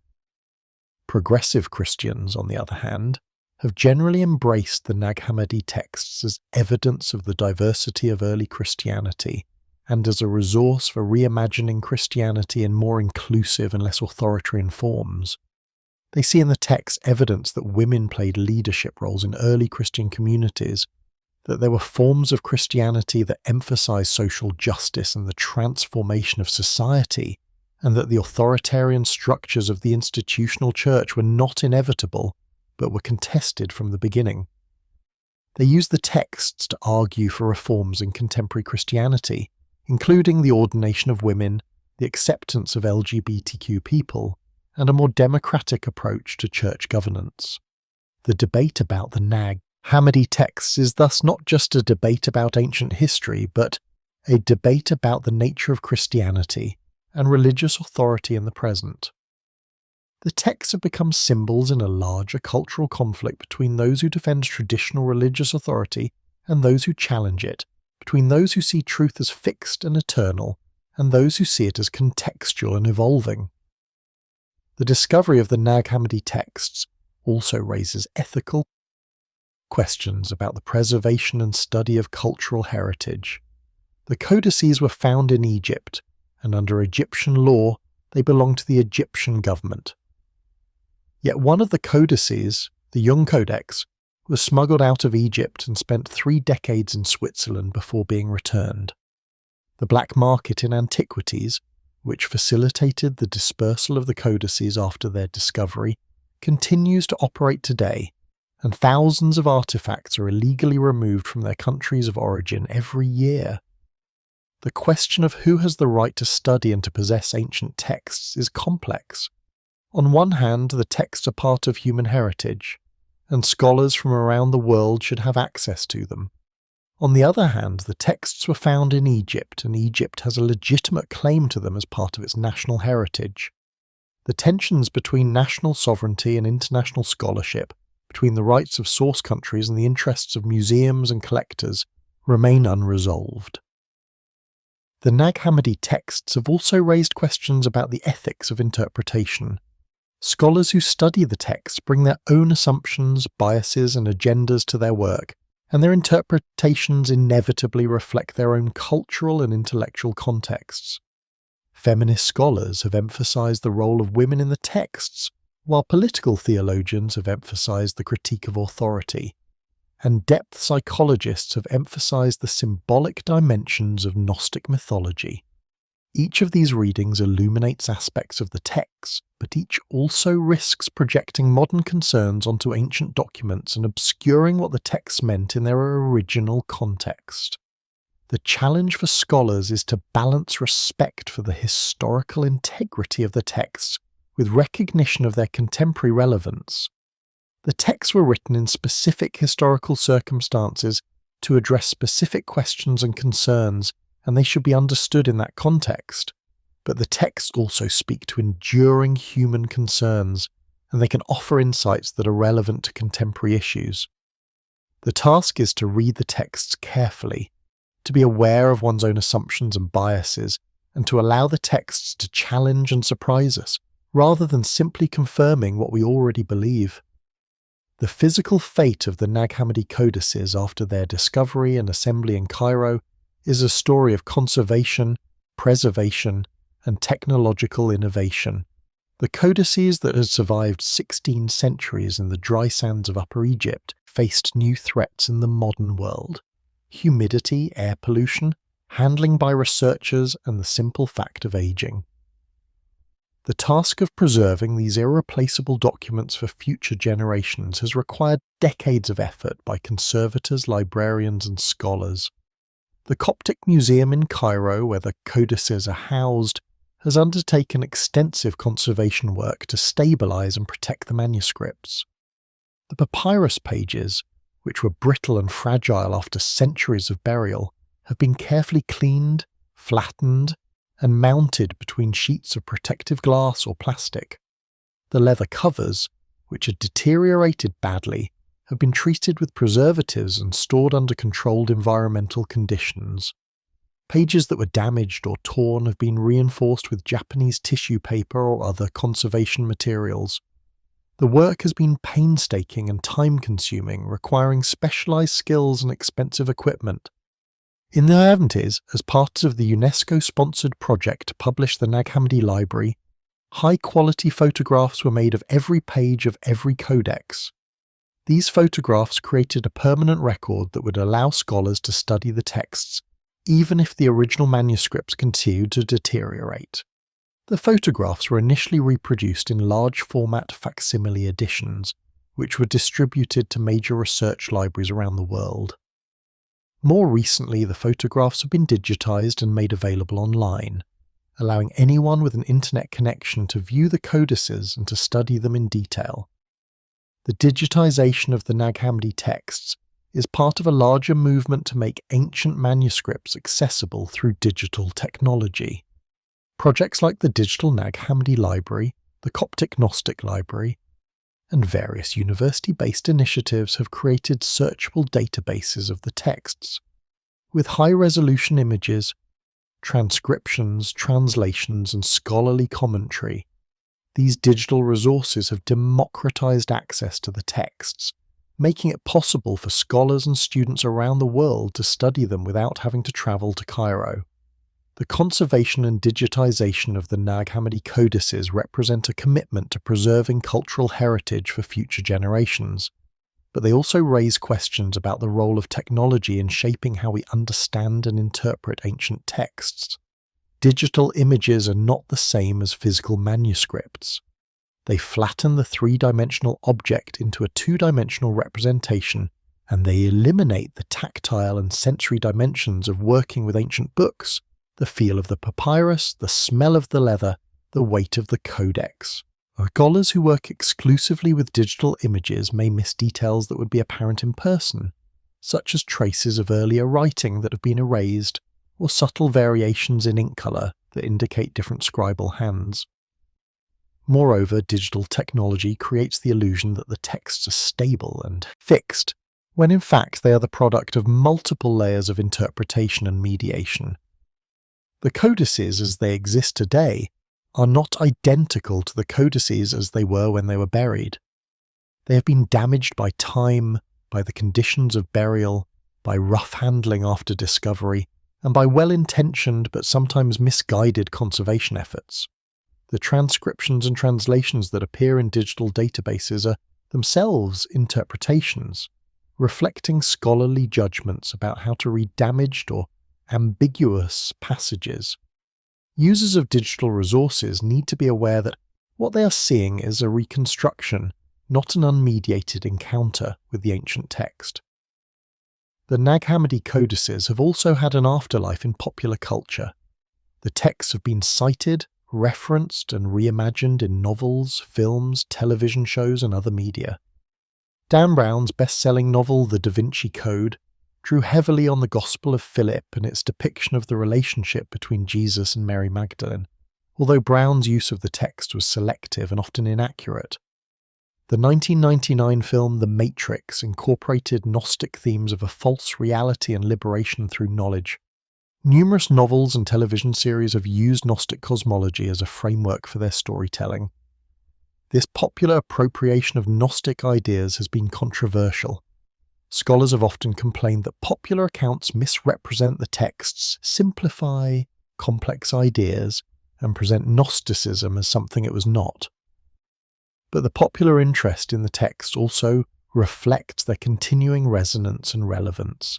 The Nag Hammadi texts speak to concerns that remain urgent in contemporary culture, questions about the nature of reality, the possibility of transcendence, the role of women in religion, and the critique of institutional authority. The fact that these texts continue to inspire creative reimaginings is evidence of their enduring power.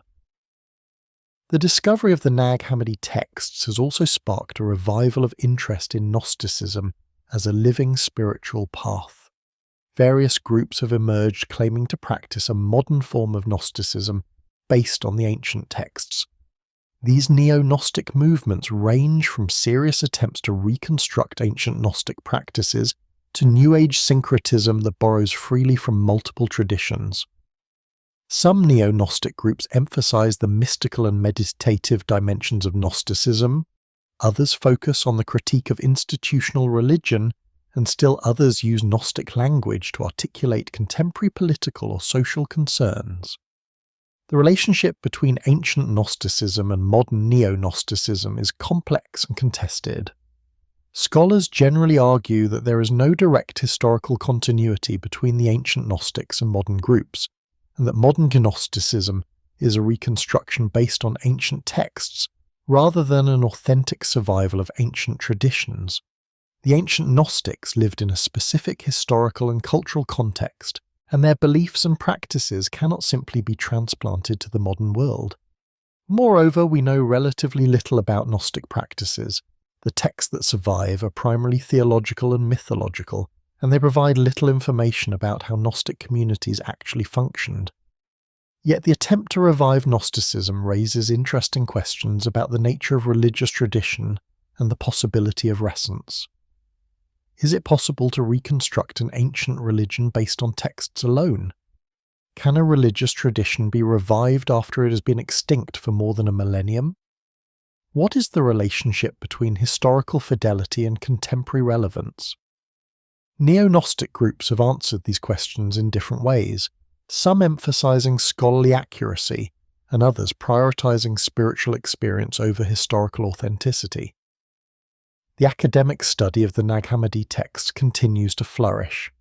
International conferences devoted to Gnostic studies are held regularly, and scholarly journals publish hundreds of articles on various aspects of the texts each year. New discoveries continue to shed light on the text and their historical context. In 1878, archaeologists excavating at the site near where the codices were found discovered the remains of the ancient Pachomian monastery, confirming the connection between the monastery and the codices. In the decades since the publication of the complete library, scholars have produced detailed commentaries on individual texts, comparative studies that situate the text in their broader cultural context, and theoretical analyses that explore the philosophical and theological implications of Gnostic thought. The Nag Hammadi texts have become a standard part of the curriculum in programs of religious studies, early Christian history, and biblical studies. Graduate students write dissertations on Gnostic texts, and undergraduate courses on Gnosticism are offered at universities around the world. The texts have entered the canon of essential primary sources for understanding the ancient world, alongside the writings of Plato, the Hebrew Bible, and the New Testament. They have fundamentally changed how scholars understand early Christianity, and they will continue to shape scholarship for generations to come. The preservation of the Nag Hammadi codices has also inspired efforts to locate and preserve other ancient manuscripts. Archaeological expeditions continue to search for hidden caches of texts in Egypt and elsewhere in the Middle East. Some discoveries have been made, including additional Gnostic and Manichaean texts, but none has matched the Nag Hammadi find in scope or significance. The Nag Hammadi discovery remains one of the most important archaeological finds of the 20th century, comparable in importance to the discovery of the Dead Sea Scrolls. The impact of the Nag Hammadi discovery extends far beyond the academy. The texts have influenced fields as diverse as psychology, philosophy, literary criticism, and feminist theory. They have shaped popular understandings of Christian origins and have contributed to broader cultural shifts in how religion and spirituality are understood in the modern world. In psychology, the Nag Hammadi texts have been particularly influential in the tradition of depth psychology pioneered by Carl Jung. Jung had been interested in Gnosticism since early in his career, and he saw in Gnostic mythology a symbolic representation of psychological processes. The Gnostic myth of the divine spark trapped in matter corresponded, in Jung's view, to the relationship between the conscious ego and the unconscious. The journey of the soul in Gnostic texts, from its fall into matter through its awakening to its return to the divine realm, paralleled the psychological process of individuation, the integration of conscious and unconscious aspects of the self. When Jung received the codex that bears his name as a birthday present in 1952, he was delighted. He saw the Gospel of Truth, one of the main texts in the codex, as confirmation of his theories about the symbolic nature of religious language and the archetypal patterns that structure human experience. Jung's interpretation of Gnosticism has been criticized by scholars for projecting modern psychological concepts onto ancient texts, but has been enormously influential in popular psychology and in the New Age movement. The idea that spiritual language is symbolic rather than literal, that religious myths express psychological truths, and that the goal of spiritual development is self-knowledge, these ideas, which Jung derived in part from his engagement with Gnosticism, have become commonplace in contemporary spirituality. In philosophy, the Nag Hammadi texts have influenced debates about ontology, epistemology, and ethics. The radical dualism of Gnostic thought, the division of reality into spiritual and material realms, has been compared to similar dualisms in Platonic philosophy and in modern Cartesian philosophy. The Gnostic emphasis on knowledge as the path to salvation has raised questions about the relationship between knowledge and being, between epistemology and ontology. If, as the Gnostics claimed, knowing one's true nature is identical with changing one's being, then knowledge is not simply a matter of acquiring information, but of existential transformation. The French philosopher Simone Weil, writing in the 1940s before the publication of the Nag Hammadi texts, but familiar with Gnostic ideas from other sources, developed a form of Christian Platonism that shared some affinities with Gnosticism.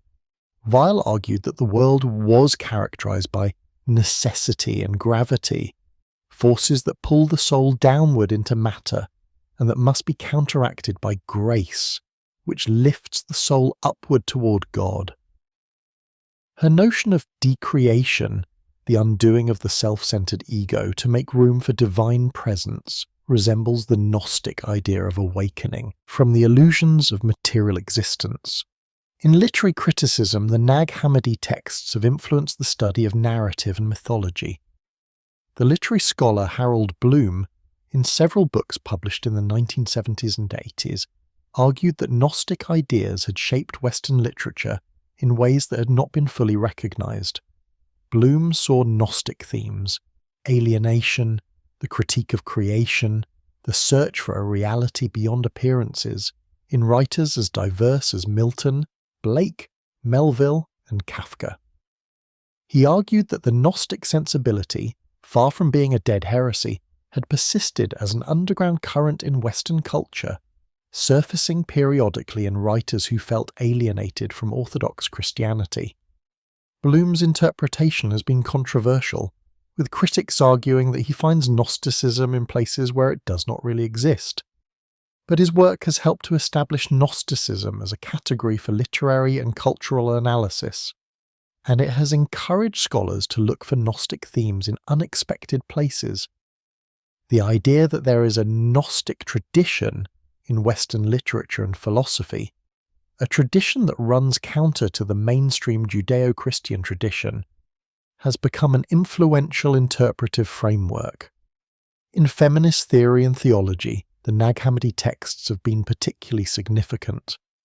The presence of Mary Magdalene as a leading figure in several texts, the positive portrayal of female divine figures like Sophia, and the critique of patriarchal authority structures in texts like the Gospel of Mary have made the Nag Hammadi library an important resource for feminist scholars.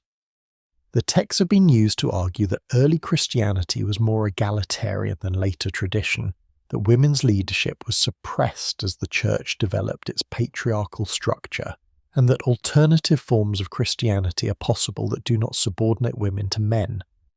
Scholars like Elaine Pagels have argued that the suppression of Gnosticism was intimately connected to the exclusion of women from leadership in the church. Pagels points out that Gnostic texts often feature women as teachers and revealers, while Orthodox texts insist on male authority. The conflict between Peter and Mary Magdalene in the Gospel of Mary, for instance, can be read as a conflict between two models of authority, one based on institutional position, Peter as the leader of the apostles, and one based on spiritual insight, Mary as the recipient of special revelation. The victory of orthodoxy was thus also a victory of patriarchy. Feminist theologians have used the Nag Hammadi texts to reimagine Christianity in more gender-inclusive ways.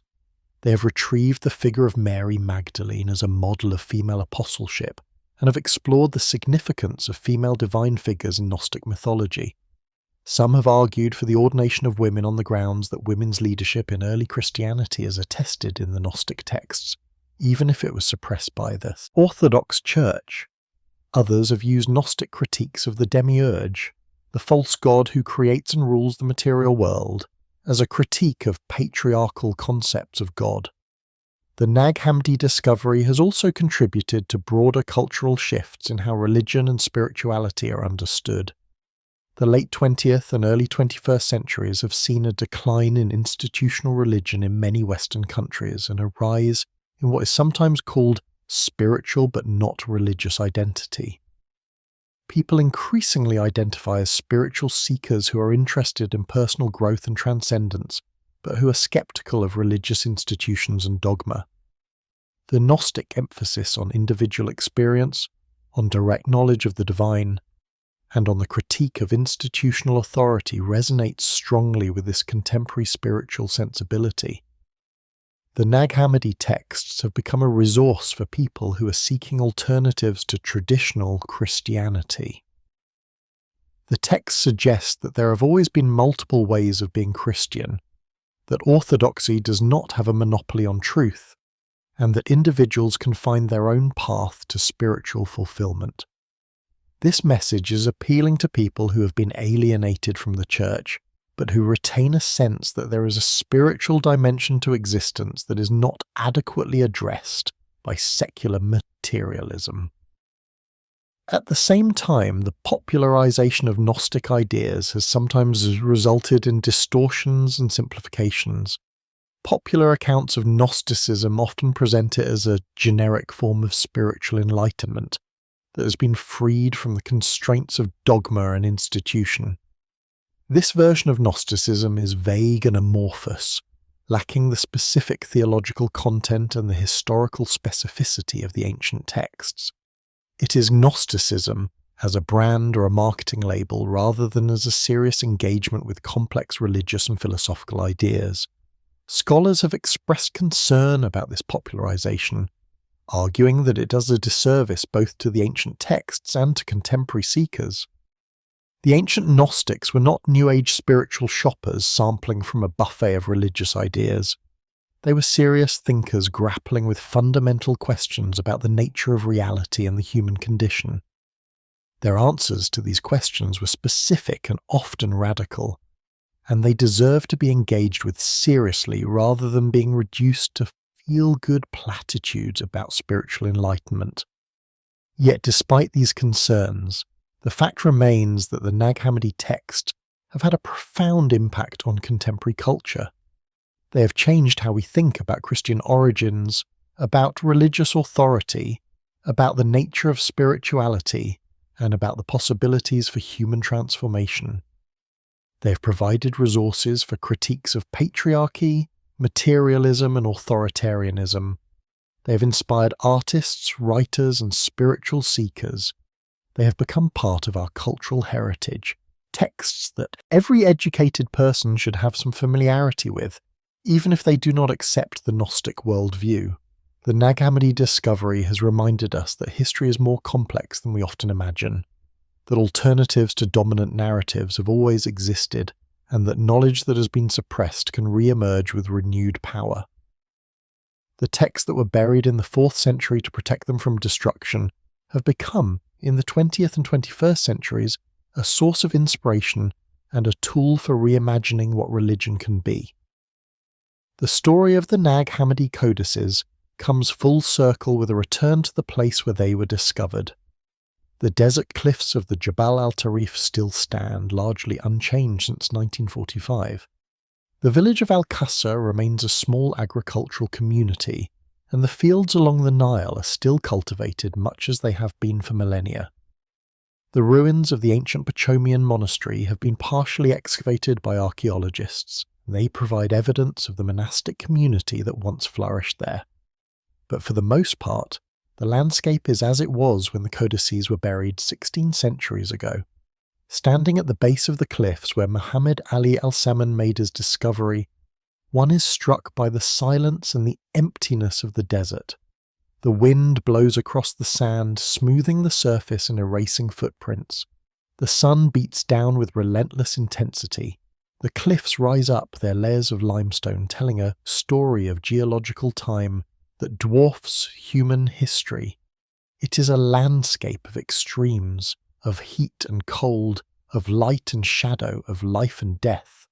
It is a landscape that has witnessed the rise and fall of civilizations, the spread and decline of religions, the burial and resurrection of knowledge. The discovery site is not marked by any monument or plaque. There is nothing to indicate that one of the most important archaeological finds of the 20th century occurred here. The jar that contained the codices has been broken and lost. The exact location of the burial is uncertain. Different accounts give slightly different locations, and the shifting sands have altered the landscape. But the general area is known, and visitors to the site can stand approximately where Muhammad Ali stood when he struck his shovel against the jar. What does it mean to return to this place? For scholars, it is an opportunity to connect with the physical context of the text they study, to understand the environment in which the codices were buried and preserved. For believers, whether Christian or neo-Gnostic, it may be a pilgrimage site, a place to reflect on the struggles of the ancient monks who preserved the texts and on the timeless spiritual truths that the texts contain. For tourists and curious visitors, it is a destination, a place associated with a famous discovery. But the site also invites deeper reflection. The burial of the codices was an act of faith, faith that knowledge is worth preserving, faith that truth will eventually prevail over suppression, faith that future generations will value what the present generation condemns. The monks who buried the codices could not have known that they would be discovered 16 centuries later.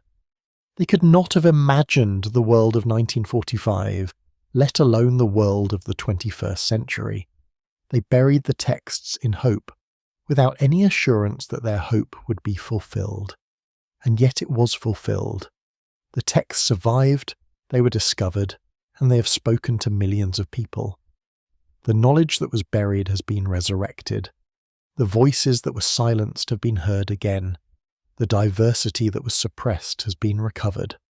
The story of the Nag Hammadi codices is thus a story about the resilience of knowledge, about the human capacity to preserve what is valuable even in the face of overwhelming power, and about the possibility of recovery and renewal. The desert, which was the instrument of preservation, is also a symbol of the passage of time. The cliffs have stood for millions of years and will stand for millions more.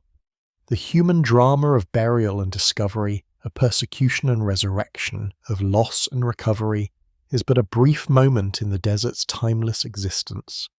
The text that seems so important, the theological controversies that seem so urgent, the empires and churches and ideologies that seem so permanent, all are subject to the erosion of time, all will eventually be buried beneath the sand.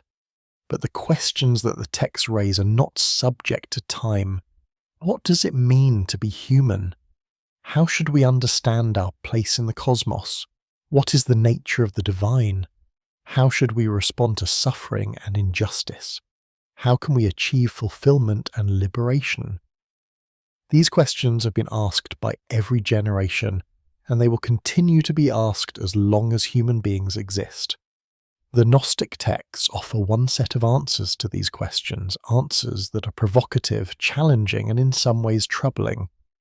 But they remind us that the search for truth is ongoing, that no institution can claim a monopoly on truth, and the wisdom can come from unexpected sources. The return to the desert is also a reminder of the fragility of cultural heritage and the importance of preservation. The Nag Hammadi codices survived by accident because they were buried in a dry climate, because no one found them for 16 centuries, because Muhammad Ali chose to preserve them rather than destroy them, because scholars and governments worked to recover and conserve them. But for every text that survives, countless others are lost. Libraries burn, monuments crumble, languages die, and entire civilizations disappear, leaving only fragmentary traces. In our own time, when climate change, war, and political instability threaten cultural heritage sites around the world, the story of Nag Hammadi is particularly relevant. The texts survived because they were hidden in a place that was safe from human conflict and from the ravages of time. But that place is no longer as safe as it was. The Egyptian desert is being developed, archaeological sites are being looted, and climate change is altering the environmental conditions that have preserved organic materials for millennia. The work of preservation is never complete. It requires constant vigilance and ongoing commitment.